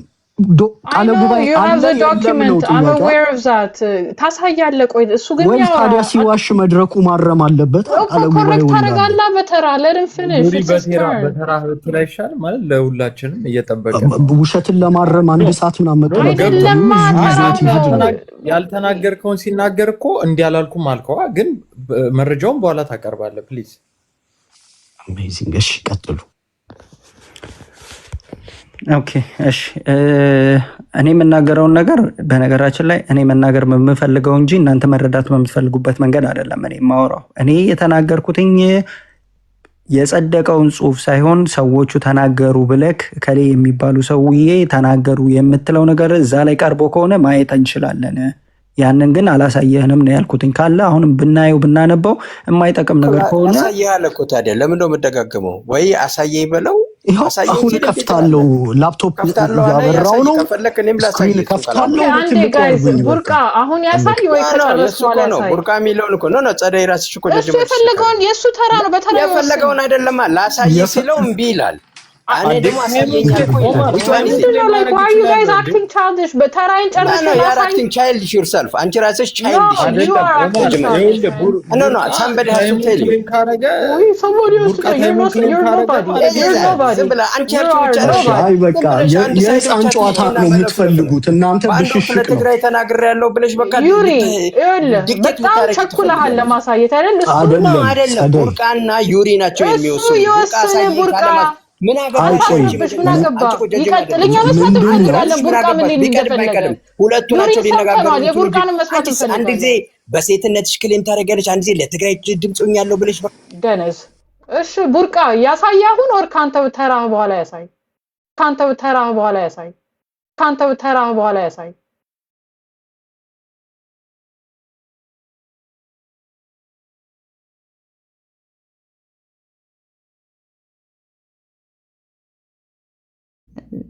በቃ ለኔ ክብር እንትን አትበሉ፣ አትጣሉ። በምንድን ነው የተጨቃጨቁት? የቡርቃ እሺ ይኸውልሽ ፍሬ፣ እኔ ሀሳብ እየሰጠሁ ነው የነበረው። እኔ ሀሳብ ስሰጥ ዩሪ በጣም ኢንተርፌር ሲያደርገኝ ነው የነበረው። ልጨርስና ከዛ ተራ ላይ አውራ እያልኩት ነው የነበረው። ከዛ በኋላ ጸዲ በቃ እሱ ይጨርሳለችው። ከዛ ኦማር ገባና ምን አገባሽ አንቺ ያላት በዛ ነው። ኦኬ እሱ ኦኬ በቃ ጸዲዬ አንቺም ለኔ ስቲ ኡማርም ለኔ ስትል ፕሊስ በቃ ፈቷለሁ። ለኔ ስትሉ ሰውም እንትን አታስብሉኝ። እኔም በጣም ደብሮኛል። ፕሊስ እንዳትጣሉ። በራሴ የሆነ አካሄድ ጥያቄ ነው። አይ ቲንክ ለብሽሽቅ አይደለም የምንመጣው። ዩሪ ለምን አሁን አንተ ነህ እየረበሽከን ያለው? ፕሊዝ ረጅም ሰዓት አውርተካል። ሚዩት አድርግልንና እኛ ጠየቀች አይደል? አንተ ነገርካት። እኔ ደግሞ በቃ እሷ አሁን አንተን አልጠየቀችም። እሷ እኮ እኔን ጠይቃ ነው የነገርኳት። ዩሪ ብላ ጠይቃ ካለች ዩሪ በምንድን ነው የተጣሉት ብላ ጠይቃ ካለች እኔ ቃለ ጉባኤ ላይ የተጻፈ ስፔሲፊክ ቁጥሮች እየጠራው የተቃውሞ የድጋፍ ምናምን ቃለ ጉባኤ ላይ የተጻፈ የግለሰብ ስሞች እየጠቀስኩ ተናገርኩ። ቡርቃ ዶክመንቱ ኦልሞስት እንደሌለ አርጎ ሲያወራ አንስቼ ማስረጃዬን ላቅርቦ ያልኩኝ። ለብሽሽቅ ከሆነ የምትገናኙት ምን ያህል ኖ ታይም ለዚህ ብሽሽቅ የተጻፈ ዶክመንትን ዋሽቶ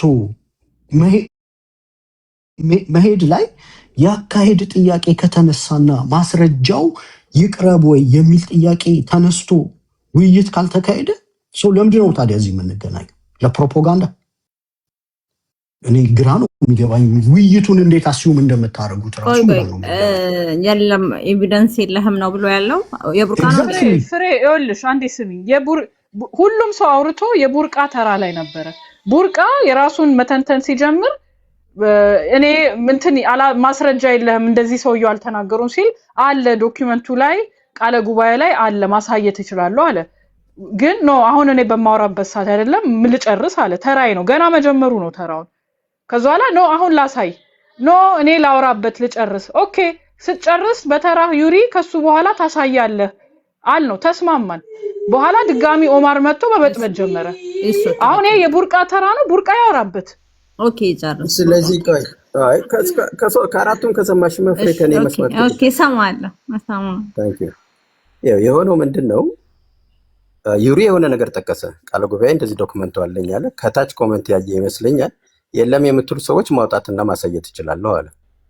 ከዛ ቡርቃ ንግግሩን እንትናለና የለም ይሄ ነገር አለ። ይሄ እንደዚህ ተብሎ የተጻፈ የለም። እኔ እንደውም ሳድቅ ትምህርት ቤት እንደዚህ ሆኖ ነው የተማርኩት። የለም አላሳየህም አለ። ላሳይ አለ። ላሳይ ሲለው አይ አሁን እኔ ልጨርስ ምናምን አለ ሲል እኔ መሀል ላይ ገባውና ኦኬ ዩሪ ዋሽቶ ከሆነ እኔ ይዤዋለሁ ወረቀቱ ስላለ ዩሪ የተናገረው እውነት ነው አልኩኝ። ከዛ ውጭ አልተናገርኩም። ስንወጣ እንደገና ቡርቃ ገባና አሁንም አላሳየህም ምናምን ሲል ላሳይ ሲልህ እምቢ ትላለህ፣ መልሰህ ደግሞ አላሳይም ብለህ ትከሳለህ። የትኛውን ስል እቺ ገባችና በጠበጠች። ይህቺ ልጅ የተለየ ፕሪቪሌጅ ያላት ይመስላታል። በዚህ ቤት ላይ የላትም። ሁላችንም እኩል ነን። እኩል ካልሆነና እናንተ ማርጌ በቃ ተው። እኔ አሁን ለቡርቃ ለየት ያለ ጓደኛ ምስኪን ነው ብላ ነው። ኢትስ ኦኬ። ቡርቃ ደግሞ አንዴ በቃ ሰምቻለሁ ማርጌ።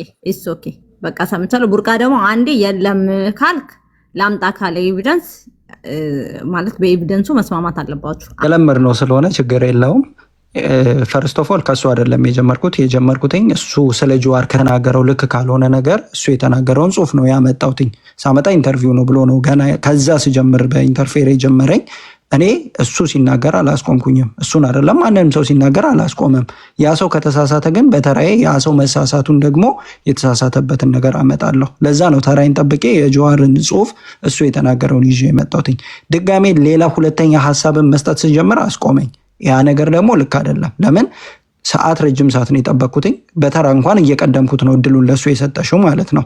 እኔ ከተናገርኩ በኋላ ነው እሱ መጥቶ የገባው። እኔ ለሌሎች ቤት የለመድኩትኝ ሰው ውስጥ ያለ ሰው ነው ተራ የሚቀድመው ውጪ ካለ ሰው ከሚመጣ ማለት ነው። ኢትስ ኦኬ አውርታችኋል ብዬ ነው። አንተ ብቻ ችግር የለውም ነበራችሁ ያወራችሁ ያላወሩትን ነው የሰጠሁት። ችግር የለውም። እኔ እሱንም ሰተሽው ሰምቻለሁኝ፣ አላቋረጥኩኝም። ምንም እንትን ያልኩት ነገር የለም። ነገር ግን ወዲያው መልስ እንስጥ ከሆነ ለኔ እኔም ያንን ነበር እነሱ ሲያወሩ ማድረግ የነበረብኝ። ሲቀጥል የተናገርኩትኝ ነገር ምንድን ነው? የተናገርከው ነገር መጽሐፍ የተጻፈ ነገር ጠቅሰካል። ያንን ማንም ማግኘት ይችላል። የሰዎች ስም ጠርጠካል። ያ ስማቸው የተጠሩ ሰዎች የተጻፈ ነገር ከሆነ ከፍተ ማሳየት ነው ያለብህ፣ ወይም ከፍተ ነው ማሳየት የነበረብህ። እኔ ተወልጄ ያደኩበት አካባቢ ላይ ግን የፌዴራል መንግስት ባንዲራና የክልል መንግስት ባንዲራ ትምህርት ቤቶች፣ መስሪያ ቤቶች ላይ እኩል ተሰቅሎ ነው ያደኩትኝ። ኢቨን ኢፍ በትምህርት ቤት ደረጃ ደግሞ የሀገሪቱን መዝሙር ቀድሞ ተዘምሮ ከዛ በኋላ የክልሉ መዝሙር ነው የሚዘመረው። የሀገሪቱን የፌዴራል መዝሙር መዘመር ለማይችሉ ልጆች እንኳን በቴፕ በካሴት መዝሙሩ እንዲዘመር ቅድሚያ ተሰጥቶ ነው ያደግነው። አንተ እዛ ጋር ከተናገርከው ነገር ተቃራኒ ነው ያልኩትኝ። ከዛ በኋላ ወደ ቀጣይ ሀሳቤ ልሄድ ስል ነው ያስቆመኝ ማለት ነው። ከዛ ቀጥላለሁ። የምቀጥለው ነገር ከዛ በቀጠለ ምንድን ነው ቅድም ያው ውይይቱን ስናነሳ እነዚህ ሰዎች እያደረጉ ያሉት ምክክር ለእኛ ጠቃሚ ነው ብለን የምናስበው ሰው ወደ እልቂት እንዳይሄድ ያደርገዋል። ነገ ይሄ መንግስት መውረዱ አይቀርም። ህዝባዊ አመፅም መጣ፣ በሰላማዊ መንገድ ትግልም ወደቀ፣ በጦርነትም ቢሸነፍ ህዝቡ ወደ እልቂት መሄድ የለበትም። ይሄ መንግስት ቀብሮት ያለ ፈንጂ አለ። ነገ ይሄ ፈንጂ ሲፈነዳ ህዝብ ከህዝብ፣ ብሔር ከብሔር፣ ሃይማኖት ከሃይማኖት እንዲጨራረስ እየቀበራቸው ያሉ ፈንጂዎች አሉ። እነዛን ፈንጂዎች ለማክሰም እንደነዚህ አይነት የፖለቲካ ንግግሮች ጠቃሚ ናቸው የሚል ነገር ነው ያነሳሁት። የሆነ ወንድም ይመጣና የትጥቅ ትግልን የሚታገሉ ሰዎች በዚህ መንገድ ከመጡ ኦልሬዲ ተሸንፏል ማለት ነው ብሎ ቅድም አንስቶ ነበር። ኖ፣ በትጥቅ ትግል የሚታገሉ ሰዎች እንደውም በዚህ መንገድ መጥተው ማሳየታቸው በመጀመሪያ ደረጃ ለሰላም ያላቸውን ፍላጎት ማሳያ ነው። አንድ ሁለተኛ ነገር ደግሞ ቅድሚያ ሊሰጠው የሚገባው መነጋገር እንደሆነ ስለሚያምኑበት ነው። ያንን ግን መንግስት መጥቶ እንዲካፈል እንኳን እድሉ ተሰጥቶት ነበረ ሲባል መንግስት ለምን ይሄዳል? መንግስት ወደዛ እንደማይሄድ እያወቁ ነው የጠሩት አለ። አዎ ይሄ መንግስት ኮንፊውዝ እያደረገ እንደሚመራ እናውቃለን። ለዛ ነው የዛሬ ሳምንት የኦሮሚያ ክልላዊ መንግስት ሽመልስ አብዲሳ መሮና ጃላብዲ ያሉበት ቦታ ላይ ለሰላም ከጠሩኝ ሄጄ አናገራለሁ፣ መካከራለሁ ያለው። ይሄኛው ምክክር ለምን ፈራ? መሮና አብዲ ጋራ በአካል ይሄዳለሁ ለመመካከር ሰላም ለማምጣት ያለ መሪ እንደነዚህ አይነት የሰላማዊ ውይይቶች ላይ መገኘት ካልቻለ፣ አዎ ሌሎች ክልሎች ላይ ሲናገር በአፉ እንዳለው ምክር ቤቶች ላይ ስብሰባዎች ላይ እንደሚናገረው ኮንፊውዝ እያደረገን እንመራለን። በአፋችን ሰላም እንወዳለን እንላለን፣ በተግባራችን ግን እየረሸን እየገደልን እንኖራለን የሚለውን ነገር ነው የሚያሳየው የሚለውን ነገር ማንሳት እፈልጋለሁ።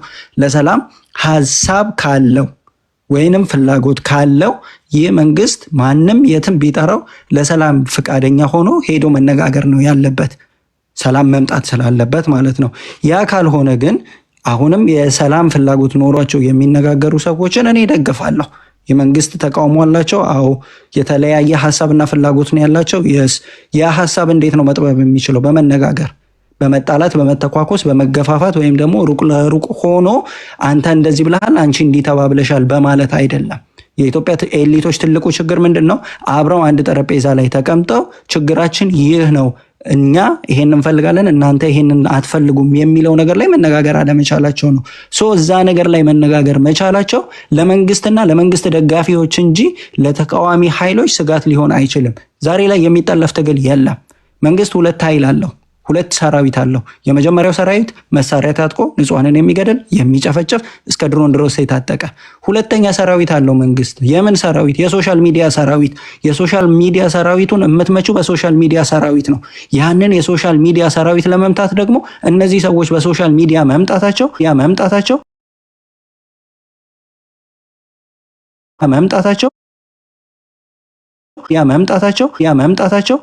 ላይ ሀገርን እየመራ ያለው መሬት ላይ አይደለም። መሬት ላይ እየታገሉ ያሉ ኃይሎች መንግስትን እጁንም እግሩንም ቆርጠውት የ4 ኪሎ ወይም የአዲስ አበባ ብቻ መንግስት እንዲሆን አድርገውታል። አማራ ክልል ሄዶ ማስተዳደር አይችልም። ኦሮሚያ ክልል ሄዶ ማስተዳደር አይችልም። ሊያስተዳድርና ሊመራ የሚችለው 4 ኪሎ ቁጭ ብሎ አዲስ አበባና አዲስ አበባ ዙሪያ ብቻ ነው። እሱ እየመራ ያለው ኃይልና ስልጣኑ ግን ያለው የት ላይ ነው? ሶሻል ሚዲያ ላይ ነው። ሶሻል ሚዲያ ላይ ደግሞ ሰራዊቶቹን በትኖ ነው። ቀጥታ የመንግስት ደጋፊ ነን የሚሉ ሶሻል ሚዲያ ሰራዊቶች አሉት። አይ መንግስት አይደለንም የህዝብ ድምፅ ነን የሚሉ ነገር ግን ሆነ ብለው የህዝብን ትግል ለመጥለፍ የተሰማሩ የመንግስት የሶሻል ሚዲያ ሰራዊቶች አሉ። እነዚህ የመንግስት የሶሻል ሚዲያ ሰራዊቶች ደግሞ የሚመቱት እነሱ በሚሄዱበት ልክ የሚሄድ የሶሻል ሚዲያ ሰራዊት ሲኖር ነው። ያንን በማቀናጀት በማስተባበር በመምራት አቅጣጫ በመስጠት ደግሞ እነዚህ ሰዎች የሚሄዱበትን መንገድ መከተልና እነሱ የሚያደርጉትን ነገር አብሮ ማድረግ መቻል ይሄ መንግስት እየሄደበት ያለውን ሁለቱንም ሰራዊት የመምታት አቅም ይኖረዋል ማለት ነው። ስለዚህ ያንን እኔ በደንብ ደግፈዋለሁ። መሬት ላይ ያለውን የትግል እንቅስቃሴ ግን ቅንጣት ታክል ማንም ሰው ወደፊትም መምራት ወደኋላ መመለስ የሚችልበት ደረጃ ላይ አይደለም። ምክንያቱም ዛሬ ላይ ህይወት እየገበሩ ነፍሳቸውን እየሰጡ አጥንታቸውን እየከሰከሱ ነው ዛሬ እየታገሉ ያሉ ኃይሎች እየታገሉ ያሉት። በሰላማዊ መንገድም እንታገላለን ብለው ለምርጫም የተዘጋጁ አካላት ቢሆኑ እየታሰሩ እየታፈኑ ከቀያቸው ከቤተሰባቸው እየሸሹ ነው ያንን ዋጋ እየከፈሉ ያሉት። ሶ ዛሬ ላይ ውጪ የሆነ ኃይል ወይም የሆነ አካባቢ ያለ የሆነ ኃይል ቢመጣ ያንን ትግል ጠልፎ ወደ ራሱ ሊወስድ እንደማይችል የታወቀ ነው። ቢመጣም ደግሞ እነዚህን ኃይሎች ያካተተና እነዚህን ኃይሎች ያሳተፈ ካልሆነ ነገ ኢትዮጵያ ላይ ዘላቂ ሰላም ማምጣት የማይችል እንደሚሆን አምናለሁ። እነዚህ ኃይሎችን ያቀፈ ለነዚህ ኃይሎች ጥያቄ እውቅና የሰጠ እነዚህ መሳሪያ አንስተው እየታገሉ ያሉ ኃይሎች በሰላማዊ መንገድ እየታገሉ ያሉ ኃይሎች ደግሞ የሚያነሱት የፖለቲካ ጥያቄ ትክክለኛ የፖለቲካ ጥያቄ ነው፣ ለዚህ የፖለቲካ መልስ ነው የሚያስፈልገው ብሎ ያንን ጥያቄ የተቀበለ ኃይልን ደግሞ እኔ በደንብ ደግፋለሁ። ዛሬ ላይ የተደረገውና ያየሁት ያንን ነው። የታጠቁ ኃይሎች የፖለቲካ ጥያቄ አላቸው ብሎ የሚያምን የተሰባሰበ የተደራጀ ኃይል አይቻለሁ። ያንን እደግፋለሁ። ምክንያቱም እኔ ስታገል የፖለቲካ ጥያቄ እንዳለኝ ሰዎች እንዲያውቁ ስለምፈልግ ያ የፖለቲካ ጥያቄ ደግሞ በፖለቲካ መልስ የሚመለስ እንደሆነ ስለማመን ማለት ነው። መንግስት ያንን ባለመቀበሉ ነው ከመንግስት ጋር መሳሪያ ተማዞ እስከ መገዳደል ድረስ ያደረሰን። ይሄንን ኃይል የሚቃወሙ ሰዎች መብታቸው ነው መቃወም። ለምን ተቃወማቸው አልልም። እኔ ግን የምደግፍባቸውን ነጥቦች 1 2 3 አብዬ እያስቀመጥኩኝ ያለሁት ማለት ነው። ሌላው ነገር ቀደም አንድ ወንድማችን ወርዷል አይደለም፣ በኢንተርኔት መንግስትን የሚያንቀጠቅጥ ሰልፍ ታንክ ይዘው ተሰልፈውበትም አልተንቀጠቀጠም ብለዋል። በነገራችን ላይ ታንክ ያለው የተቃዋሚ ኃይል የለም። መሳሪያ አንስተው በሚታገሉ አካላትም በሐሳብም በሚታገሉ አካላት ታንክ ያለው ኃይል የለም። በታንክ የታገለው የለም። በታንክ የታገለው በነገራችን ላይ ከትግራይ ሰራዊት ጋር ነበረ። የዛን ጊዜ ግን አልተንቀጠቀጠም የምትሉኝ ከሆነ እንግዲህ ለምኖ ያስገባቸው የኤርትራ ሰራዊቶች መንቀጥቀጡ ምስክሮች ናቸው። እሱ ነው ለምኖ ያስገባቸው። ሌሎቹም ከዩናይትድ አረብ ኤሚሬትስ ከተለያዩ ሀገራት ለምኑ የያዛቸውና የገዛቸው ድሮኖች ለመንቀጥቀጡ ማሳያዎች ናቸው። በጦርነቱም ካየን ማለት ነው። ነገር ግን ኢንተርኔቱንና የኢንተርኔት ዘመቻውን ይፈራዋል። የስ ኦፍ ኮርስ በደንብ አድርጎ ነው የሚፈራው። አይደለም ምሁራንን አይደለም የተሰባሰቡትን የብልጽግና ደጋፊዎች እዚህ ሶሻል ሚዲያ ላይ ያላችሁት እኔን መሰሎችን ትፈራላችሁ። ምክንያቱም እኛ ጋር እውነት እናንተ ጋር ውሸት ይዛችሁ ስለምትሄዱ ማለት ነው። ያንን እውነት የሚጋፈጣችሁን ሰው ደግሞ እውነታችሁ እንዳይጋለጥባችሁ እናንተ የምትሄዱበትን መንገድ ሌሎች አውቀው ቀድመው እንዳይነቁባችሁ ስለምትፈሩ እንደምትፈሩትና እንደምትንቀጠቀጡ ይታወቃል። ለዛም ነው ዛሬ ያን አጀንዳ አድርጋችሁ እያወራችሁበት ያለው። ይህን የምናገረው የመንግስት ደጋፊዎች ነን ብለው በግልጽ ለሚናገሩ ሰዎች ነው ማለት ነው። ከዛ ባለፈ ወንድሜ አያና ወርዷል። እኔ ኖዋር ብዬ ነበረ አለ። ኖዋር ብለህ ነበረ። ያልተቀበልንህ የተቃወምንህ ግን ከልብ ስላልነበረ ነው። የልብ ኖዋርን እናውቀዋለን፣ የማስመስመል ኖዋርን ደግሞ እናውቀዋለን። ያኔ ኖዋር ብለህ ከነበረ ዛሬ ያለህበት ቦታ ላይ አልነበረም አንተ የምትኖረው። የዛን ጊዜ ከልብ ጦርነት እንዲቆም ፍላጎት ከነበረ ዛሬ ላይ ገብተህ ያለህበትና አንተም እኛም የምናውቀው ቦታ ላይ አልነበረም አንተን የምናገኘ። ምክንያቱም ጥያቄው የጦርነት ማቆም ከሆነ ለአንድ ክልል አይደለም፣ ለአንድ ወገን አይደለም። ስለዚህ አሁን የተነሱ አካላት በመጀመሪያ ደረጃ እውቅና ሰጥተው ጥያቄው የፖለቲካ ጥያቄ እንደሆነ፣ ሁለተኛ ነገር ደግሞ ለመፍትሄውም ይህንን አካል አድርገው አብረው የፖለቲካ መፍትሄ ፍለጋ ላይ አብረው ስለተሰለፉ እነሱ የሚሄዱበትን መንገድ ሙሉ በሙሉ እንደግፋለን እንኳን ባንል አንቃወምም። ምክንያቱም እኛ ስንታገል የምንታገልበት የራሳችን መስመር አለ። ያንን መስመራችንን አስጠብቀን ደግሞ በሰላማዊ መንገድ መነጋገር የሚችል ማንኛውም አካል ሲመጣ ከማንም ጋር እንነጋገራለን።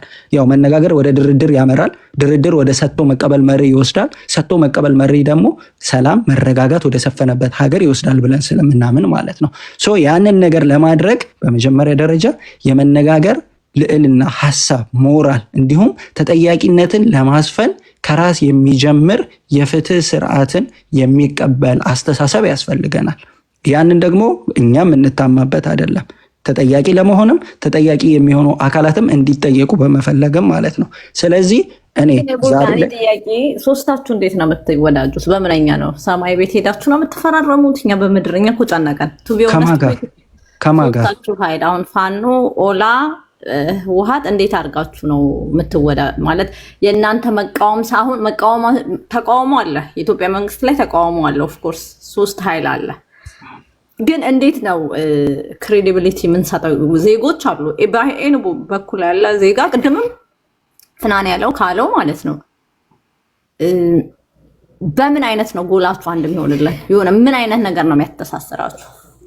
በጣም ይጨንቃል። ባይዘዌ ኦር ኢዘር ላይክ ሲቪል ዋር ኢትዮጵያን ሉዝ ለማድረግ ምናምን ካልሆነ እንዴት ነው የምትሆኑት? ነው ግራስ እና አብይ አጥፋን ፍሬ ያጥፋን ሳይሆን አንዴ ዶክተር ላዊ ያጥፋን ሳይሆን እንዴት ነው የምትስማሙት? ማለት እንዴ ማወቅ አለብን እኮ እንደ ዜጋ። ባይዘዌ ይሄን ነገር እኔ ከፍናን የተለየ እኮ አላልኩም። ፍናንም እኮ እንደዛ ነው ያለው። ፍራንጋ ስለማልስማማ ነው። አትስማማም?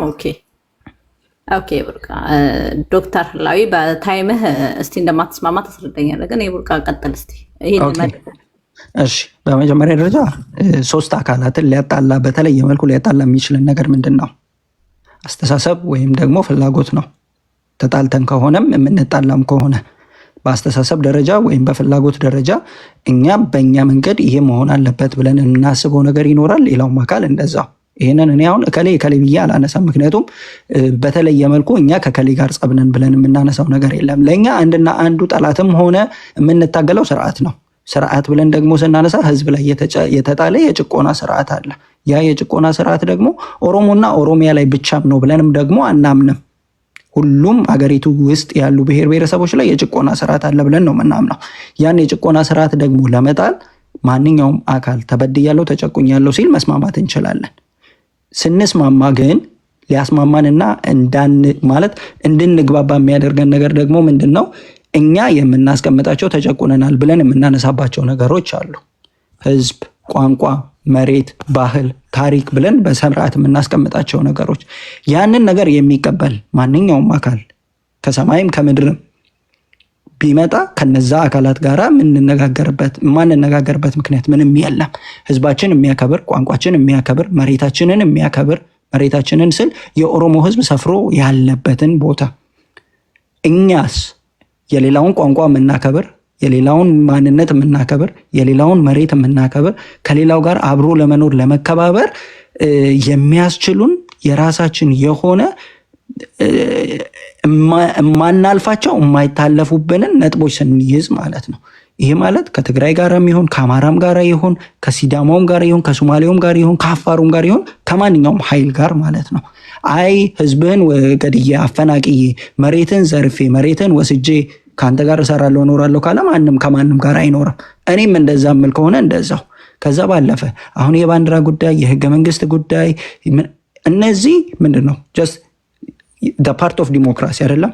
ዲሞክራሲ ደግሞ ፕሮሰስ ነው ብለን ነው የምናምነው አይደለም። ኢትስ ናት ፓርት ኦፍ ዲሞክራሲ። አንድ ሀገር ላይ የተለያየ መዝሙር የተለያየ ወይ ኢትዮጵያን አንለስ ሌላ አላማ ካላችሁ ነው እንጂ የተደረገው ዩሪያ ያነሳ እውነቱን ነው። የተለያየ መዝሙር፣ የተለያየ ባንዲራ፣ የተለያየ ጀቴ ከዛ እንዴት ነው ሀገር የምትቆመው? ያ ጥያቄ ይኖራችኋል። ጥያቄያችሁና መብታችሁ መከበር አለበት። አሁን ግን እንደ ሀገር ግን የሚያቆመን ነገር ሊኖር ይገባል። ሀገር እንደ ኔሽን መዝሙሩ አንድ መሆን አለበት። የኢትዮጵያ መዝሙር ካልተቻለስ አንድ ቋንቋ የማይናገር ህዝብ የሚኖርበት ኦኬ አንድ ቋንቋ የሚናገር ህዝብ የሌለበት ሀገር ውስጥ አንድ መዝሙር ይሁን ይውለ ትርጉሙ በኦሮምኛ ይሁን መዝሙሩ የቡርቃዬ ሲያምር ምናምን ይሁን በትግርኛም የቡርቃዋይ ጽቦ ይሁን በኦሮምኛም የቡርቃ በሬዳ ሴንቲንግ አንድ ጊዜ ባህራ ሴንቲንግ መሆን አለበት። ዘ ላንጉዌጅ ዳዝንት ማተር አማርኛ ይሁን ኦሮምኛ ይሁን እንትኑ ግን ግቡ አንድ አይነት መሆን አለበት። ስለ ኢትዮጵያ መሆን አለበት፣ ስለ ኢትዮጵያነት። ከዛ ጥያቄ ደግሞ ማለት ነው ጥያቄያችሁ ደግሞ የቡርቃ እንዳልኩ ከዚህ በፊት ጥያቄያችሁ ባይ ኤኒ ሚንስ የተቻለውን ኢትዮጵያ መመለስ አለባት። ኤኒ ብሄር ያንተ የቡርቃ ይሄ ጥያቄ ያለኝ ያልከው ቢመለስልህ ቢሎንግነስ እንዲሰማ ታሪክ ኤኒቲንግ ያለ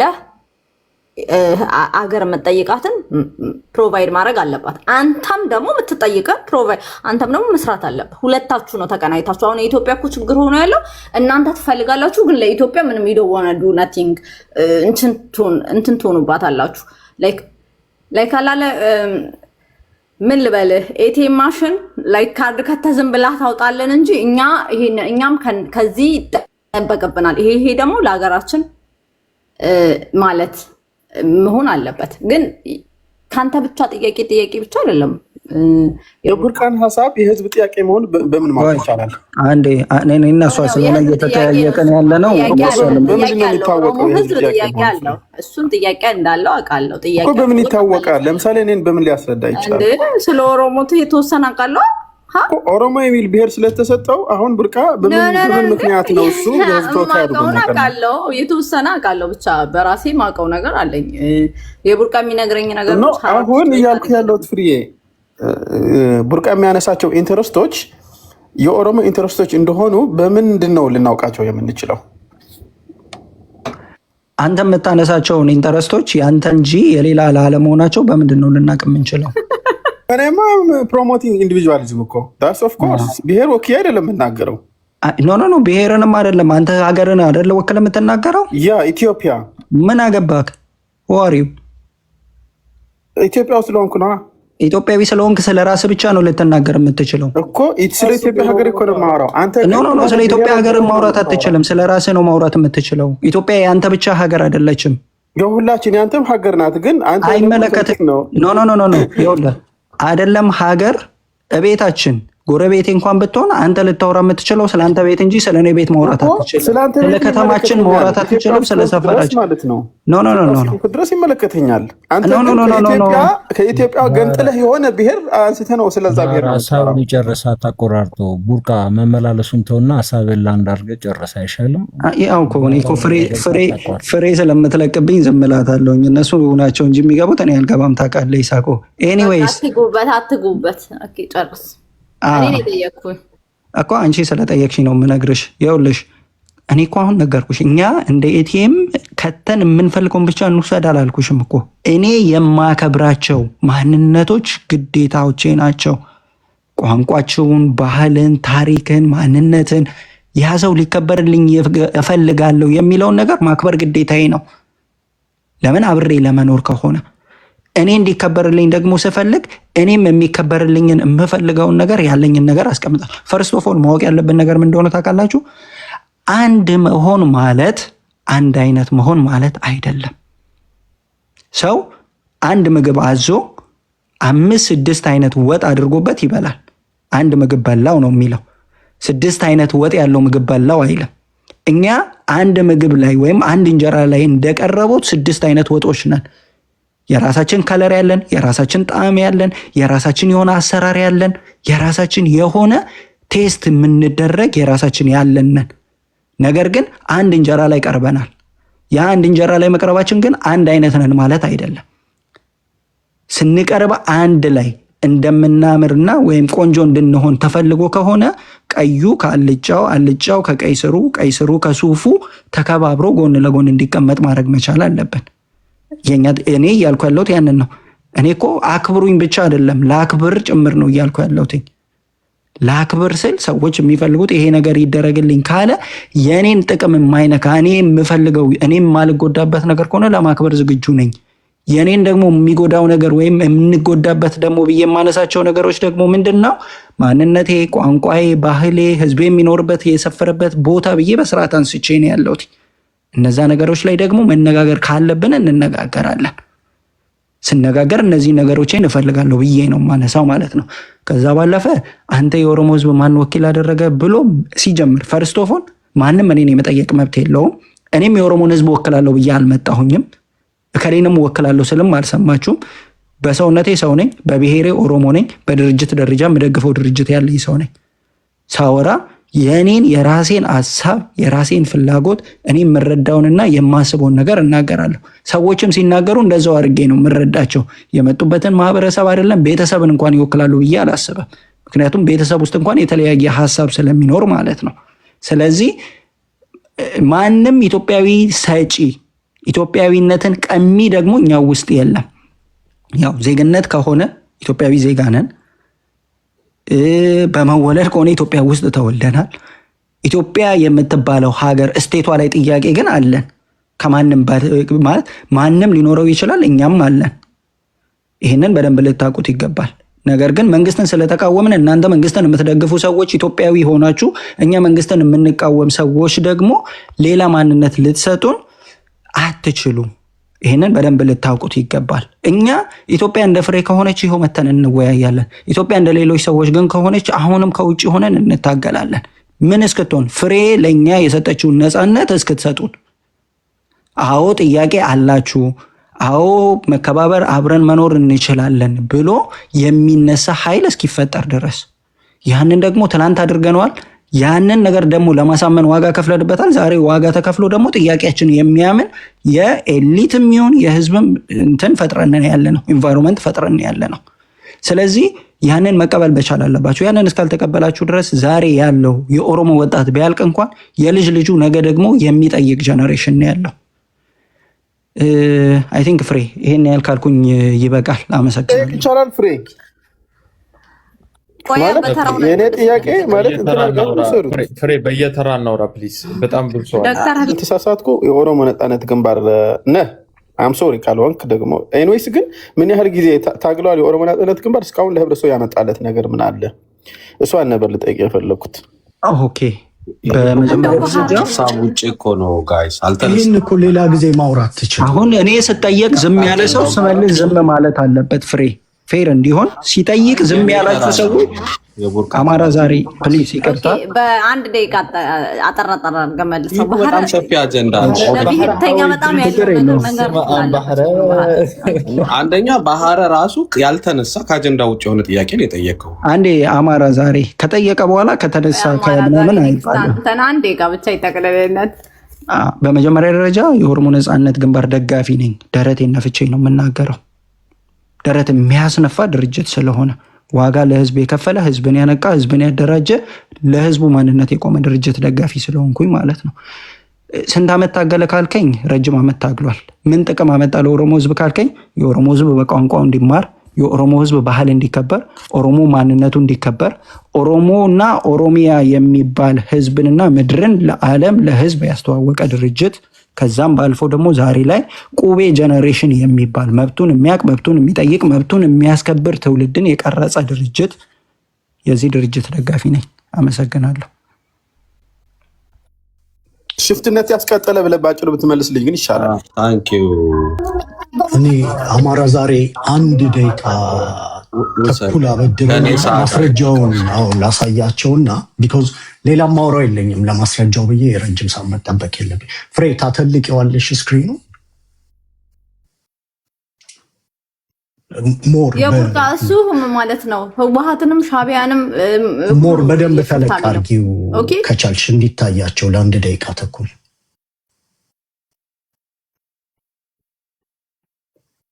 ዋን ሳይድ ትልቅ ማድረግ ከቻልሽ ጽሁፉ እንዲታያቸው ፒዲኤፉ ማለት ነው።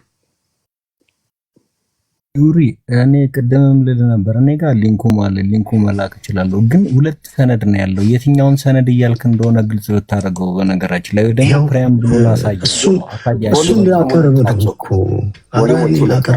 ፍሬ ከቻልሽ በትልቁ አድርጊው። ኦኬ አንድ ሰው ነው ራሱ ያራግፋችኋል እንትን ሳረገው። ኦኬ አንድ ደቂቃ ይመለሳል። ያ ሰው ምንድን ነው? እኔ አክቹሊ የምንመጣበትንም ፐርፐስ ሰዎች ሚስ አንደርስታንድ እንዲያደርጉት አልፈልግም። እኔ ለብሽሽቅ አልመጣም። አንድ ሰው የተጻፈ ነገር ካነበበ እኔ አይ ቲንክ ከቡርቃ ጋር መወያየት ካልቻልኩ ከማን ጋር መወያየት እንደምችል አላውቅም። ይሄ ነገር የኢትዮጵያ ሕገ መንግስት ጉባኤ ቃለ ጉባኤ ነው። ለፊት ታደርገዋለህ ወይስ ዶክመንቱ እየታየ አይደለም? ሩቅ ነው በጣም እንደው ልንገርህ ብዬ። ኦኬ እሺ፣ ዙም አደርገዋለሁ፣ ችግር የለውም። ቆይ አጭር ናት አክቹሊ፣ ምንም ይሄን ያህልም ደግሞ ብዙ እንትንም አይደለም። እና የኢትዮጵያ ህገ መንግስት ጉባኤ ቃለ ጉባኤ ጥራዝ 2 ነው ጥቅምት 30 ምናምን ስዳር 7 ብቻ ነው ያልጻፍኩትም። ዞሮ ዞሮ 1987 ይሄንኑ ዶክመንት ኢንተርኔት ላይ ታገኙታላችሁ። እና ዶክመንቱ ይሄ ነው። አንደኛው ያነሳሁት ሀሳብ አንደኛው ያነሳሁት ሀሳብ ቀጥሎም የጉባኤው ሊቀመንበር አንቀጽ 3 ንዑስ አንቀጽ 4 ሆኖ የፌዴራሉ አባሎች ከራሳቸው ባንዲራ ጎን የፌዴራሉን ባንዲራ መስቀል አለባቸው የሚል ሀሳብ አቶ ዘለለ ጸጋ ስላሴ ከክልል 14 አቅርበው ነበር። ከዛ ብላ አለው። ከዛ ደግሞ የውሳኔውን ፓርት ላሳያችሁ በዚህ ጉዳይ ላይ ማለት ነው። ኢንፋክት ብዙ ስላነበብኩት ቸክችኬበታለሁ ሁሉ ቁጥር 1ንም ቁጥር 2ንም እስኪደክመኝ ያነበብኩት። ውሳኔው እዚህ ጋር የምታዩት ከዚያም የጉባኤው ሊቀመንበር በአንቀጽ 3 ንዑስ አንቀጽ 4 ሆኖ የፌዴራሉ አባሎች ከራሳቸው ባንዲራ ጎን ለጎን የፌዴራሉ ባንዲራ መስቀል አለባቸው።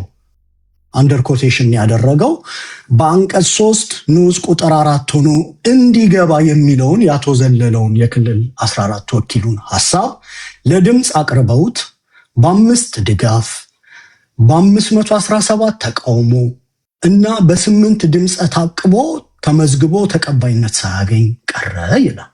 አሁን ቡርቃ ባደገበት አካባቢ ወይም አማራ ክልል ከፌዴራል ባንዲራ ጎን ተክለው ሊሆን ይችላል። ኢቭን ከዚህ በኋላ በአዋጅ ማሻሽለውት ከሆነ ነው ያላውቅም።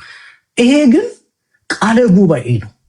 እንደ የተጻፈውን ቃል በቃል ነው። 5 ድጋፍ 517 ተቃውሞ ሲግኒፊካንት ነው።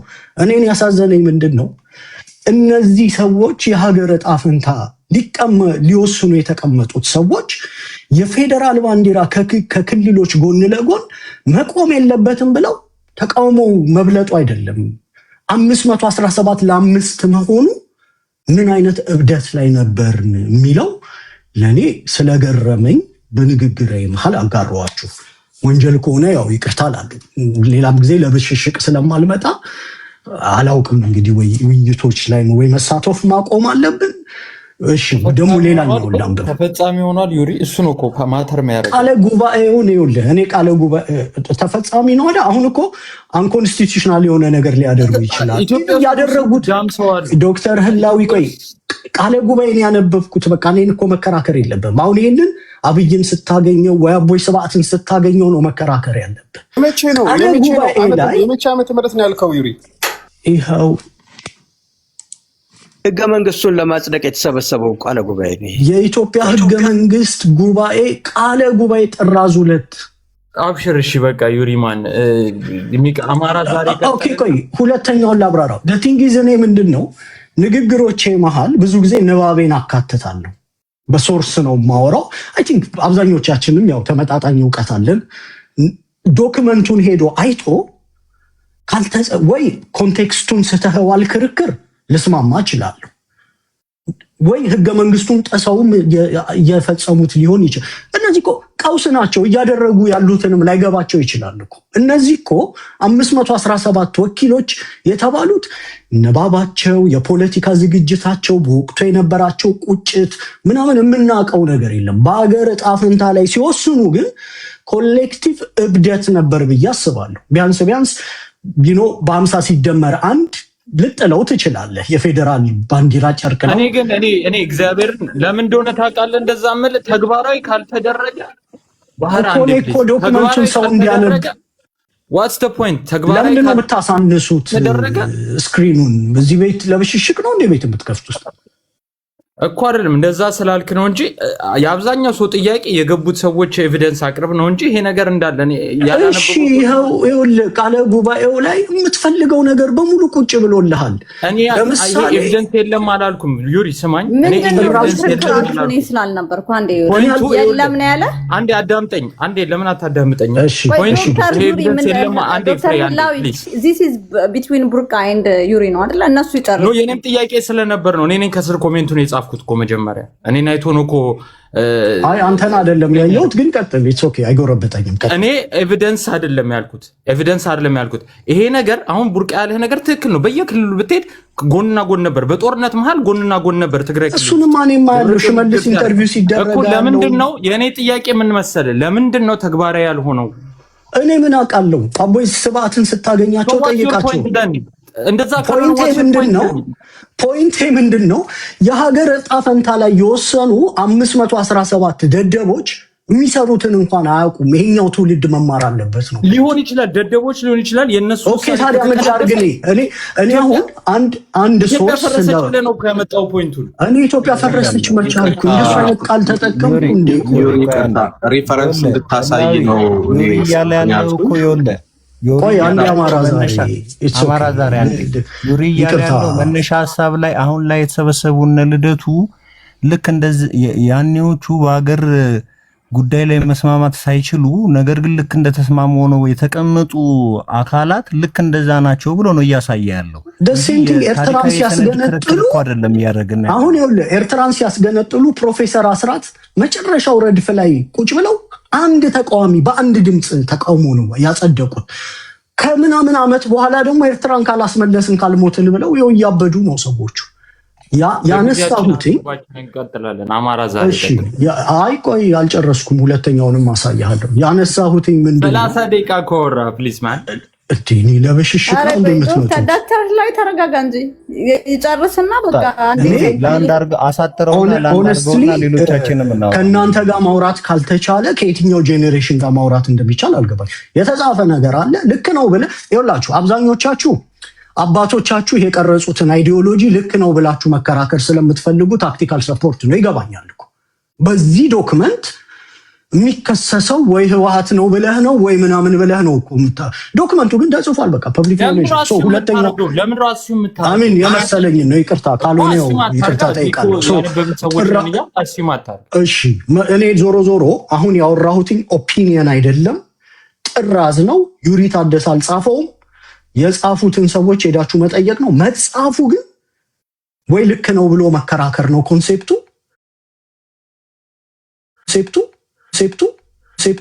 አራችሁ ሰዎች ጥራዙ ይሄ ነው። እያንዳንዱ የጥራዝ ቁጥር ተዘርዝሯል። በአንቀጽ 4 6 8 ምናምን የተዘረዘ እንዳለ እዛ ላይ ያለ 64 ፔጅ ዶክመንት ነው። አንደኛውን አሳየዋችሁ አይደለ? የባንዲራው ጎን ለጎን መቆም የለበትም የሚለው 5 ድጋፍ ብቻ አግኝቶ በ517 ተቃውሞ ውድቅ ተደርጓል። እነዚህ ደደቦች ናቸው አሁን ሀገር ምናምን እያሉ የሚደሰኩሩት። ለኔ ድድብና ስለሆነ ሁለተኛው ደግሞ ምንድነው? ሁለተኛው ይሄኛውንም ሙቭ አድርጌ ላሳያችሁ። ያው ያለ ፕላኔ ስለገባው ኦርጋናይዝድ ላይሆን ይችላል ሙቭ ሂሬንዘር ላረግ ስለምችል በስተመጨረሻም ቆይ ከዚህ አይደለም የሚጀምረው።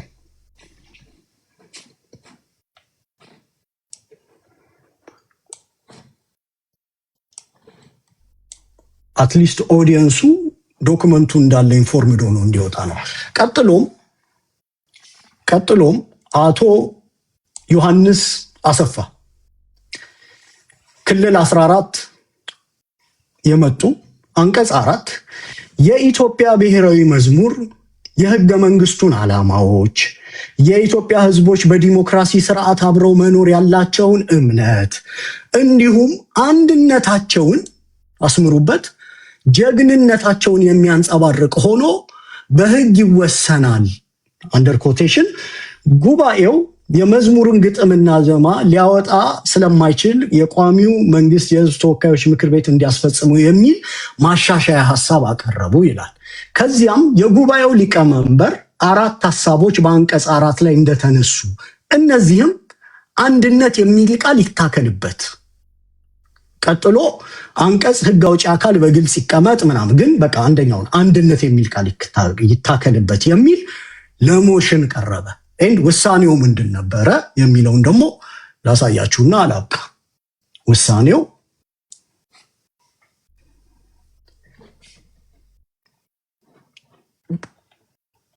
አንድ ጊዜ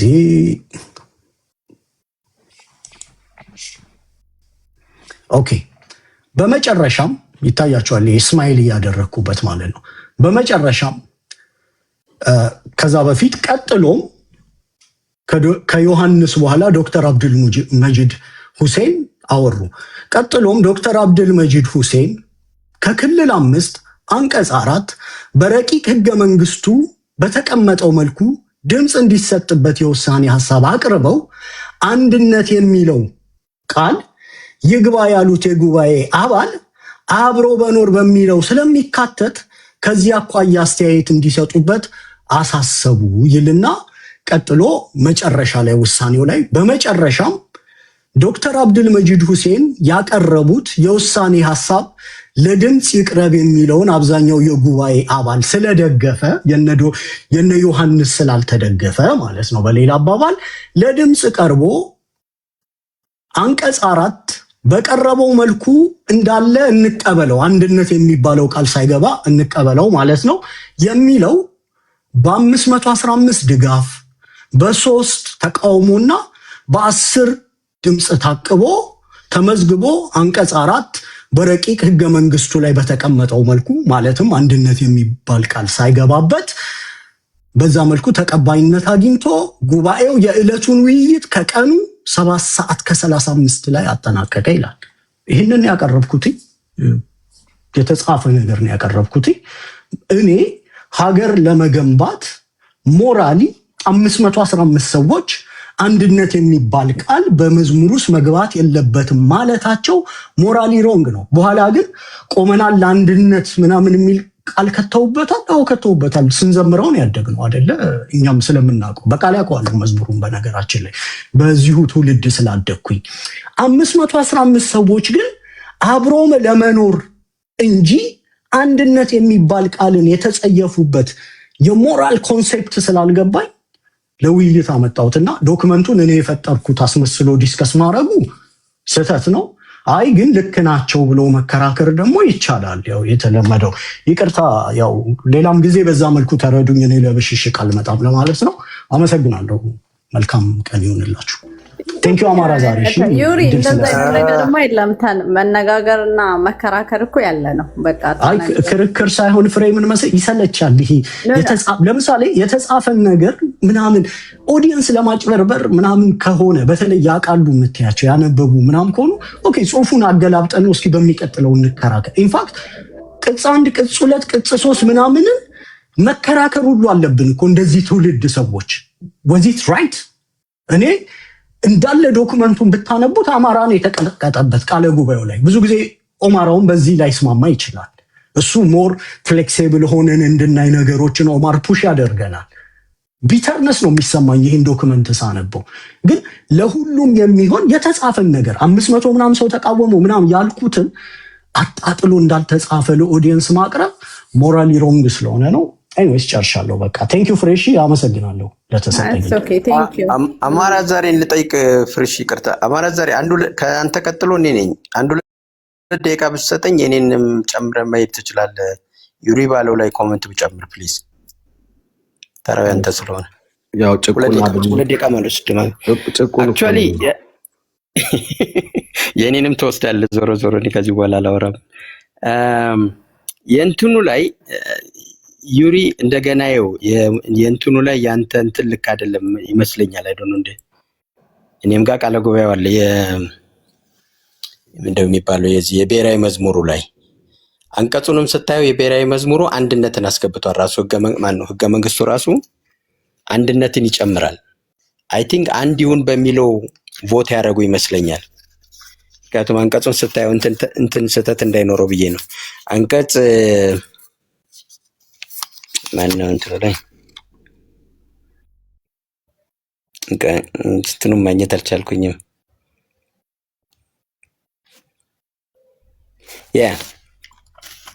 ኖ አብሮ እንትንን አንድነት ይውጣ ሳይሆን ኮንሰፕቱ አብሮነት አንድነትን ያሳያል ነው የእንትኑ ላይ የብሔራዊ መዝሙሩ ላይ።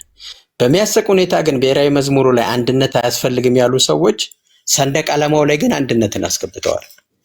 የሰንደቅ ዓላማ አንቀጽ 3 ንዑስ አንቀጽ 2 ከሰንደቅ ዓላማው ላይ የሚቀመጠው ብሔራዊ አርማ የኢትዮጵያ ብሔሮች፣ ብሔረሰቦች፣ ህዝቦችና ሃይማኖቶች በእኩልነትና በአንድነት ለመኖር ያላቸውን ተስፋ የሚያንጸባርቅ ይሆናል ይላል።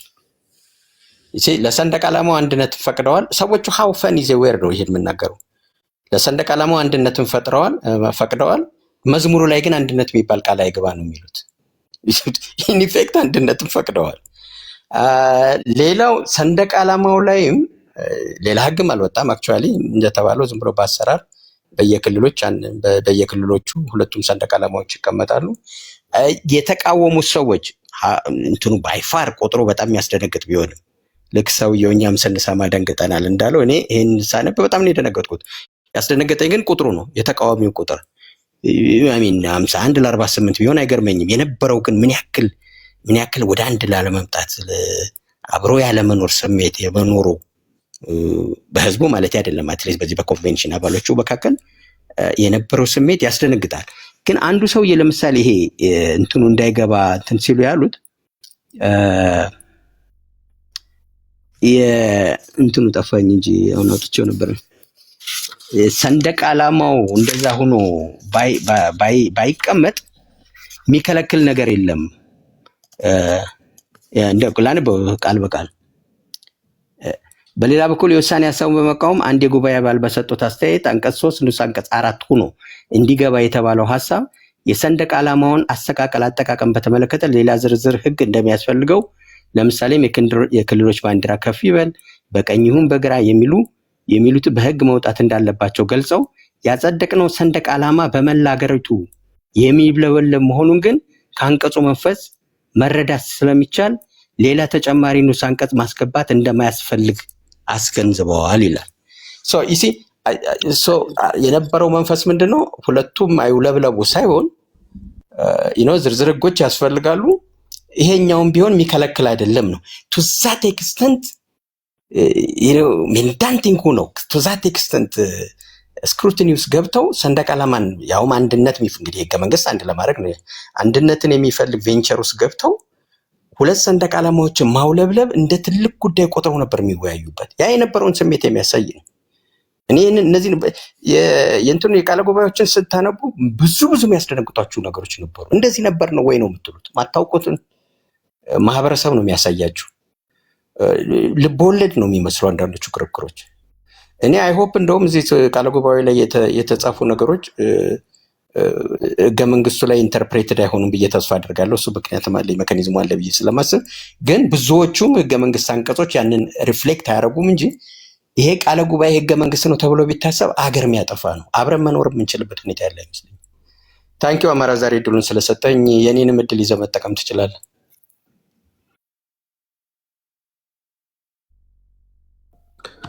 ታንኪዩ። አጀንዳው ከተነሳ ነው አጀንዳ ትንሽ የራቀን መስሎኛል፣ ግን በጣም ኢምፖርታንት ነው ያጋራችሁን ሰነድ። ግን ትንሽ የሚያገናኘው ነገር ደግሞ አየሁኝ። አሁን ያለው ስብስብ የነ ልደቱ አያሌው ስብስብ ስሙ አብሮነት ነው እና ቅድም ዩሪ ሲያነሳ አብሮ መኖር ይባል አንድነት ሳይሆንና ያ መንፈስ አሁንም ያለ መስሎ ይሰማኛል። ኦማር አይ ቲንክ እኛ ህገ መንግስቱን የምንቃወም ሰዎች ከዛ መንፈስ አሁን ካነሳችኋቸው መንፈሶች እየተነሳን ነው። በእርግጥ በመንፈስና ባቲት አትምጡ ብላ፣ ግን ይሄ እንደሆነ ከጀርባ ያለው አስተሳሰብ የተለያየ ሀገር እንደሆነን አድርገው የተወያዩ ሰዎች ህገ መንግስቱ እንደጻፉት ስለምንረዳ ነው። እና አይ ቲንክ አንተም ከዛ ከቃለ ጉባኤው ፐርስፔክቲቭ ህገ መንግስቱን ታየዋለህ ብዬ ተስፋ አረጋለሁ። ወደ ዛሬው አጀንዳ ወደ እነ ልደቱ አያሌው ወደ አብሮነት መድረክ ስንመጣ የነበረው ከኔ በፊት የነበሩት ተናጋሪ በጣም ስለ አንድነት አብሮ መስራት ምናምን የሚል አንዳንድ ማራኪ ንግግሮችም ሲያረጉ ሰምቻለሁ። ግን በጣም በፌስ ቫሊዩ የሚወሰድ ቢታረም የሚለው ፌሪቴል የሆኑ ስሞችን የቡርቃ ዝምታ ምናምን ብለው ይዘው መጠው ከዛ ደግሞ ስለ አንድነት እና ምናምን ሲያወሩኝ እኔ እንዴት ብዬ ነው አሁን ከዚህ ፕራግማቲክ የሆነ ፖለቲካ አካሄዳለሁ። በጣም ዲሰንሲ ምናምን ካምብል ድምፅ ነው የሚሰማው። ነገር ግን ለእኔ ልክ አይሁዶች ቡዳ ናቸው ወይም ህፃናት ደም ይበላሉ ይጠጣሉ ተብሎ እንደተገደሉት በቡርቃ ዝምታ ውስጥ የሞት ሰነድ የተጻፈልኝ ሰው ነኝና አብሮ ለመስራት መጀመሪያ እነዚህን ፌሪቴል የሆኑ ተረት ተረቶችን ጥለን ፕራግማቲክ የሆነ ይዘን ብንመጣ ጥሩ ነው። እንደው ለአስተያየት ያህል ማለት ነው። ሌላው የነ ልደቱን ስብስብ እኔ የሚጋራው 3 ነገር አለ ብዬ አምናለሁ። የመጀመሪያው ሉዘር ካምፕ ነው። ሁሉም ሉዝ ያረጉ ናቸው። በአንድ ወቅት እድል ኑሯቸው ህወሓትም እድል ነበረው ሊያሳካቸው ያሰባቸውን 2 ወይ በኢትዮጵያ ፖለቲካ ውስጥ ስቴብል የሆነች ኢትዮጵያን ማሻገር አልቻለም፣ ወይም ደግሞ እናት ሀገር ትግራይንም ማዋለድ አልቻለም እና ያው እድል አግኝቶ ጥሩ እድል አግኝቶ ፌል ያደረገ ድርጅት ነው። ሰምሃው ትናንሽ ስኬቶች ነበሩት። ነገር ግን ያው መጨረሻውን እንዳየነው ነው የሆነው። እነ ልደቱም በኢትዮጵያ ፖለቲካ ውስጥ ለረጅም ጊዜ ሲሞክሩ የነበሩ ያልተሳካላቸው ናቸው። ጀዋር በሲቪል ዲስኦቢዲየንስ ምናምን እጁ ላይ የወደቀን ስልጣን በጣም በኦፒዲዮ ካድሬ የተነጠቀ ሉዝ ያደረጉ ናቸው እና አንዳንዴ ሉዝ ማድረግ ሊያሰባስብ ይችላልኝ በራሱ ተሸናፊነት ሊያሰባስብ ይችላል። አንደኛው ኮመን ነገራቸው እሱ ነው ብዬ ነው የማስበው። ሌላኛው እንትኑ ራሱ ምንድነው ኦፖርቹኒስት መሆን። አሁን ኢትዮጵያ ውስጥ እንደምታውቁት ሪፎርም በጣም ፋሽን ነው፣ ለውጥ ፋሽን ነው። ለውጥ ስላለ በሁሉም ሜጀር በሚባሉ በኢትዮጵያ ፖለቲካ ውስጥ ያሉ ህዝቦች የለውጥ ጥያቄ ናቸው። የትግራይ ህዝብ የለውጥ ጥያቄ፣ የአማራ ህዝብ የለውጥ ጥያቄ፣ የኦሮሞ ህዝብ የለውጥ ጥያቄ አለ እና በዚህ ውስጥ ኦፖርቹኒቲ የማግኘት ፍላጎት ያለ ይመስለኛል። ይሄን ተጠቅሞ ሊመጣ የሚችለውን ለውጥ ተዘጋጅቶ የመጠበቅ ፍላጎት አለ። ከዚህ በፊት ሉዝ ያደረጉትንም እንትን እንላለን ሪከቨር እናደርጋለን ነው እና የኮንፍሊክት ኦፍ ኢንተረስቶቻቸውን ምናምን ሁሉ ጥለው ለዚህ ማሳያው የአስተማሪዎች አመፅንም ጀዋር ወጥቶ ሲጽፍ ታዩታላችሁ። የዶክተሮችንም አመፅ እኛንን ይላሉ። ከዛ መልሶ ሲከስም ምናምን ግን እንትኑን አይወስዱትም፣ ሽንፈቱን ምናምን አይወስዱትም እና ይመስለኛል ተዘጋጅተው እየጠበቁ ያሉት በዚህ የሚገኝ የስልጣን ኦፖርቹኒቲ ካለ እንወስዳለን። የሚያሳዝነው እነዚህ ሰዎች ኢትዮጵያ ውስጥ የችግሩ ምንጮች ነው የነበሩ። ህወሓትም የችግሩ ምንጭ ነው የነበረው። ማነው እነ ጀዋርም በኦነግ ስም በምናምን ስም ይደራጁ የነበሩ የችግሩ የኢትዮጵያ ውስጥ የተፈጠረው ችግር ምንጭ ናቸው። እነ ልደቱም የችግሩ አካል ናቸው። ምንም የሚካድ አይደለም። በወቅቱ በነበረው የፖለቲካ ዲስከርስ ውስጥ ልደቱም እነዚህም ሰዎች ያደርጉት የነበረ ትግል እርስ በርሳቸው አንደኛው ኮመን ነገራቸው እርስ በርሳቸው ይታገሉ የነበሩ ሰዎች ናቸው። አንዳቸውን ይታገሉ የነበሩ ሰዎች ናቸው እና ሉዝ ለማድረጋቸው ማሳያ እርስ በርስ ይታገሉ የነበሩ ሰዎች it takes them like 30 years 3 decade ወስዶባቸዋል አብረው ለመስራት። አንዳቸው ባሉበት መድረክ በሰላም የሚቀመጡ ሰዎችም አልነበሩ። ከ3 ዲኬድ በኋላ ግን እነሱ ኢሪሌቫንት ሲሆኑ ነው አይ በቃ መሰባሰብ አለብን ወደ ማለት የመጡና በሽታው ነው አሁን መድኃኒት ለመሆን ለኢትዮጵያ እየሞከረ ያለው ይሄ አብሮነት ስብስብ። በብዛት እዛ ውስጥ ያሉ ሰዎች ኢትዮጵያ ውስጥ በሽታ የነበሩ ሰዎች ናቸው እና ከነሱ መድኃኒት እንጠብቃለን ብዬ አላምንም። እኔ ኦነስትሊ ይሄ ኮንፍሊክት ኦፍ ኢንተረስት ወይም ይሄ ሉዘር ካምፑ ወይም ኦፖርቹኒስቱ ይሄ 3 መገለጫዎች ያሉትና እርስ በርሱ ይታገል የነበረው ስብስብ አብሮ እንዲቀመጥ 2 ሪዝን። አንደኛው ሉዝ አድርጎ ሊሆን ይችላል፣ ያ በሉዘርነቱ ያገኘው ነው። ሌላኛው ኤክስተርናል ሃንድ ሊኖር ይችላል ብዬ አምናለሁ። አሁን ኢትዮጵያ ውስጥ ያለው ኃይል አብዛኛው ኃይል ናሽናሊስት ስለሆነ ብቻውን መንግስት ለመሆን አይበቃም። ምክንያቱም ሲመጣ ሌሎችንም ማሳተፍ እንደገና ኢትዮጵያ ውስጥ ሌላ ኢንስቲቢሊቲ እንዲፈጠር ሌላ አብዮት እንዲመጣ ምናምን የሚሰራ ከሆነ በቀደም ዩሪ የአማራ ትግል አብዮተኛ አይደለም ብሏል። ባይ ዘ ዊች አይ አግሪ I think we struggle to restore the lost moral order እንጂ አዲስ አብዮት ምናምን እንደማምጣት የሚሄድ ነው ብዬ አላምንም። ግን አብዛኛው ናሽናሊስት ኃይል ስልጣን ቢይዝ ጋዜጠኛ እስክንድርና አንድ ቴሌቪዥን ላይ የውጭ ሀገር ሚዲያ ላይ ሲጠየቅ ከሌሎች ኃይሎች ጋር ትሰራላችሁ ወይ እንደዚህ ምናምን የሚል ጥያቄ በኢንተርናሽናል ኮሚኒቲ ለስልጣን የሚበቃ ናሽናሊስት ኃይል የለም፣ ቢመጣም አንስቴብል ያደርጋል ብለው ነው የሚያስቡት።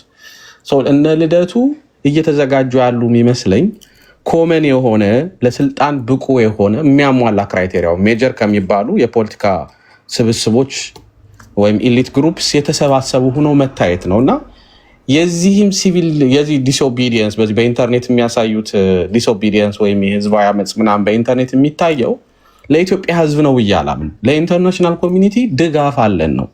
ቁጥሩም ኢምፖርታንት የሆነው ልደቱ ሲያቀርበው 100,000 200,000 አየን ምናምን የሚለው ቁጥሩም ኢምፖርታንት የሆነው we have the support so እኛን ብትልኩን በእናንተ ችሮታ ኢትዮጵያ ውስጥ መሪ ሁነን ብንመጣ እኛ ሰላም ማስፈን እንችላለን።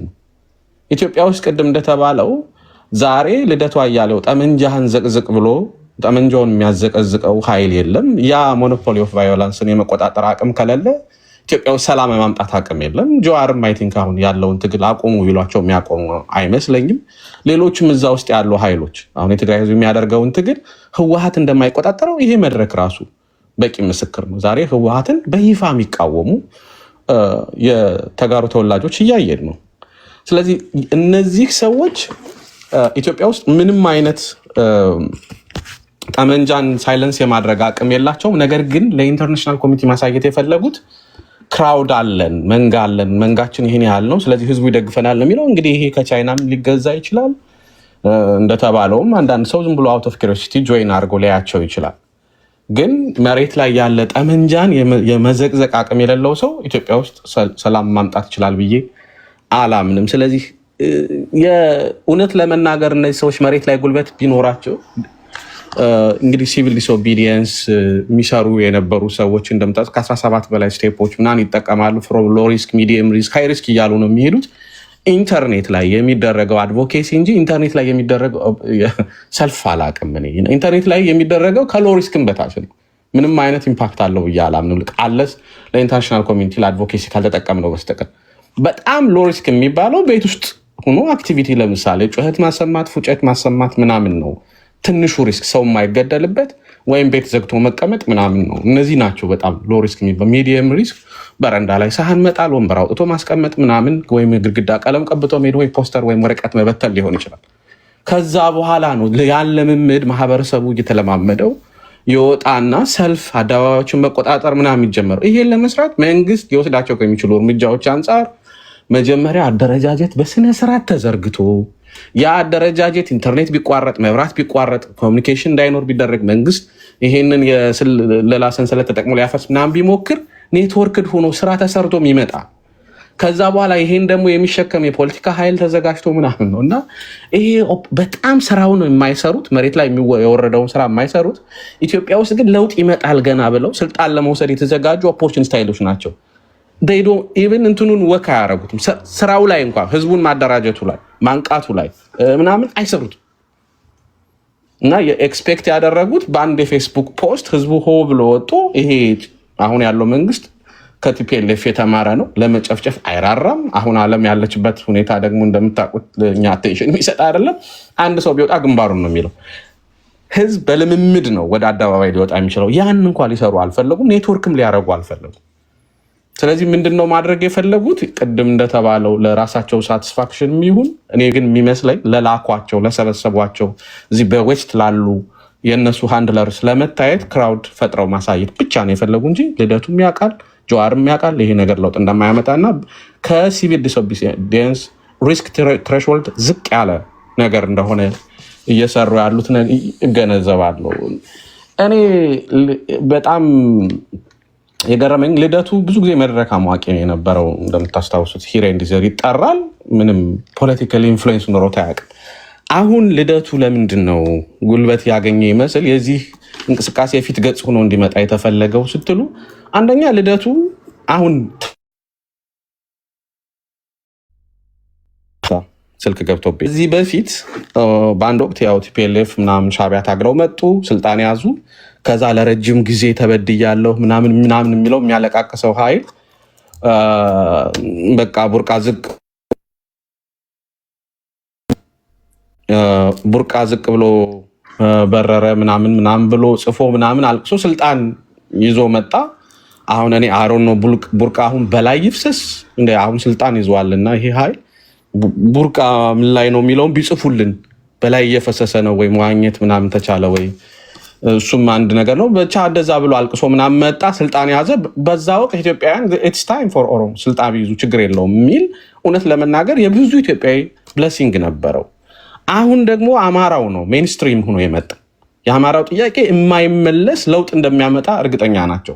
ስለዚህ ልደቱ የሚባልን ሰው ጉልበት የሰጠው ሌቨሬጅ የሰጠው አማራ ውስጥ የሚደረገው ትግል ነው። ልደቱን የፊት ገጽ በማድረግ አማሮች ኦኬ በዚህም ተወክለናል፣ ስለዚህ ኦራይት ምናምን ብለው እንዲቀጥሉ ከተቻለም እንደው ትግሉንም እንዲጥሉት። ምክንያቱም የዚህ ቡድን አንዳንድ ስብስቦች አሁን የሚደረጉ የኦነግም ይሁን አማራ ውስጥ ወይም ህወሓት የሚያደርጓቸው የትጥቅ ትግል የሚመስሉ ነገሮች ስጋቶች አሏቸው። ወደፊት እንዳይመጡ የማይፈልጉባቸው የተለያየ ሪዝን አላቸው። አንዳቸው እርስ በርሳቸው እኛን ሊያጠፉ ነው የሚሰሩት፣ እነሱ ስልጣን ከያዙ እኛ እንቀጥል የሚሉ አሉ። ሌሎች ደግሞ ከኢትዮጵያዊ ውግንና በሚመስል መልኩ ይሄ ኃይል ስልጣን ከያዘ ኢትዮጵያ ትፈርሳለች ምናምን ብለው የገመገሙ አሉ። ሌሎች ደግሞ እኛ ካልሆንን እኛ ስልጣን ካልያዝን መፍትሄ አይመጣም ብሎ የሚያምን ስብስብ ነው ያለው እዛ ውስጥ ያለውና እኔ አሁን ልደቱ ራሱን ኮስችን ለምን እንዳላደረገ አላቅም። ለምን እሱ የፊት ገጽ እንደተደረገ ካልገባውና ልደቱ በፋኖ ላይ 1 ኢንች ሊቨሬጅ የለውም። 1 ኢንች ልደቱ መሳሪያን ዘቅዝቅ ብሎት የሚዘቀዝቅ የአማራ ተዋጊ አለ ብዬ አላምንም።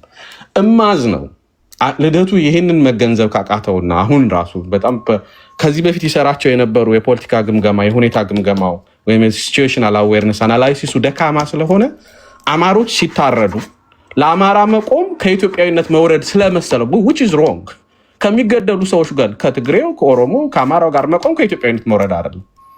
በዛ ወቅት ገምግሞ መደራጀት በሚገባው መንኩ ሰዎች እንዲደራጁ መስበክ ሲገባው ኢትዮጵያ ከሚባል ብራባዶ ጋር ተጣብቆ ወይም የሆነ የቢሆን ዓለም ጋር ተጣብቆ ህዝቡ ሲታረድ ዊትነስ ያደረገ ነው ሰው ነውና አሁን ደግሞ ማዝነው ካራጅ ከሚባሉ አማራን ካሳረዱ ኃይሎች ጋር ተሟድኑ the moment እነሱ ትራንዚሽን ገቨርንመንት ማቋቋም ቢችሉ ይሄ ቢሆን ተረት ተሳክቶ ቢያቋቋም ቢችሉ ከልደቱ ጋር ሊቆሙ የሚችሉ ኃይሎችና እርስ በርሳቸው ሊቆሙ ሁለት ኃይሎች ነው ያሉት። አንደኛው ፌደራሊስት ኃይል ነው፣ አንደኛው ፓን ኢትዮጵያኒስት ኃይል ነው which ልደቱ ያለበት ነው። ትልቅ ሌቨሬጅ የሚይዙት the moment ስልጣን ቢይዙ ህወሓትና ኦነግ መርጅ ነው የሚያደርጉት አጌንስት ልደቱ ቆመው ማለት ነው። እነ ጀዋር ዳይ ነው ይሄን ያውቃሉ። አሁንም በዚህ አሬንጅመንት ቢመጣ ልደቱ ለሁለተኛ እርድ አንደኛ ሜቢ ኢትዮጵያን የሚያፈርሱ ኃይሎችን ወደ ስልጣን ያመጣል which is አገር ለመሆን የሚሰሩ ኃይሎችን ህወሓት ከዚህ በኋላ እኔ ድል ቢያገኝ አገር ለመሆን የሚሰራ ነው የሚመስለኝ። የትግራይ ህዝብን ምክሰው በዛ ነው ብሎ የሚያስብ ነው የሚመስለኝ። እነ ጀዋር እድል ቢያገኙ ለንደን አብይ አይነት ሰው ሰልጠው ከዚህ በኋላ የኦሮሞ ህዝብን ድጋሚ ስልጣን ላይ እንዳይመጣ በሚያደርግ ሁኔታ ጄኖሳይድ የፈጸመን ሰው ስልጣን ሰጠው ምናምን ከዚህ በኋላ ኢትዮጵያ በምትባል ሀገር እንቀጥላለን ብለው የሚያምኑ አይመስለኝም። ሌላው ጠላትና ይሄንን ያስቆመናል ብለው የሚያስቡትን የጥቅም ግጭት አለን ብለው የሚያስቡትን አሁንም መከረኛውን የአማራ ኢሊት የሚቀጠቅጡት ነው የሚመስለው የሚያጠፉት። ልደቱ አሁንም ይሄን ለመገንዘብ he is too late so ትራንዚሽን ገቨርንመንት ቢቋቋም ኢትዮጵያ ውስጥ ለለፉት 30 ዓመት ሜይንስትሪም አጀንዳ ሆኖ ለህዝቦች የተሰበከው የብሔር ብሔረሰቦች መብት የሚል ነው። የሚሰባሰበው የፖለቲካ ኃይል በሙሉ አጌንስት ልደቱ ነው የሚቆመው። እርስ በርሱ ነው ቂጡ የሚገጥም። ስለዚህ ይሄን መረዳት ካቃተው ለምን ታገላቸው ይሄን ሁሉ ዘመን? እና እኔ የምረዳው እንደዛ ነው። ግን በጣም እንደው እናውራበት እንጂ ወርዚ ነው ብዬ አላምንም። ይሄንን በተወሰኑ የአሜሪካ የኮንግረስ እና የሴኔት አባላት እና የተወሰኑ የአውሮፓ ህብረት ውስጥ ባላቸው ኮኔክሽን ምናምን ኢንዶርስ የተደረጉት መንገድ ነው። መሬት ላይ ያለውን ትግል ያከስማል። ሁለተኛ በሚመጣው እንትን ስቴብል የሆነ ትራንዚሽን ልናመጣ እንችላለን የሚል ፍላጎት ምናምን ይመስለኛል። ከቅዠት ያለፈ እንትን አሁን ከዛ ይልቅ በጣም ሪሌቫንት የሆነውና በደንብ እንደው ሲሪየስሊ መወሰድ ያለበት ኢትዮጵያ ውስጥ የታጠቁ ኃይሎች ሪሊ አብረው የሚሰሩበት መንገድ ካለ እሱም ፊገር አውት ማድረግ እነሱ ናቸው ሞኖፖሊ ኦፍ ቫዮለንስ ያላቸው። መንግስትም ተጠያቂነት ከፍተኛ ጄኖሳይድ ስለፈጸመ ተጠያቂነት ስላለበት ከማንም ኃይል ጋር ተባብሮ ወይ እንደው ኮምፕሊት ኢምፒዩኒቲ ሰጠ ነው ካልሆነ በስተቀር ይሰራል ብዬ አላምንም። ስለዚህ ራሱን ለማዳን የሚጋጋጥ ነው ይመስለኝ። እኔ አላረዝምም። ታንኪዩ፣ አመሰግናለሁ።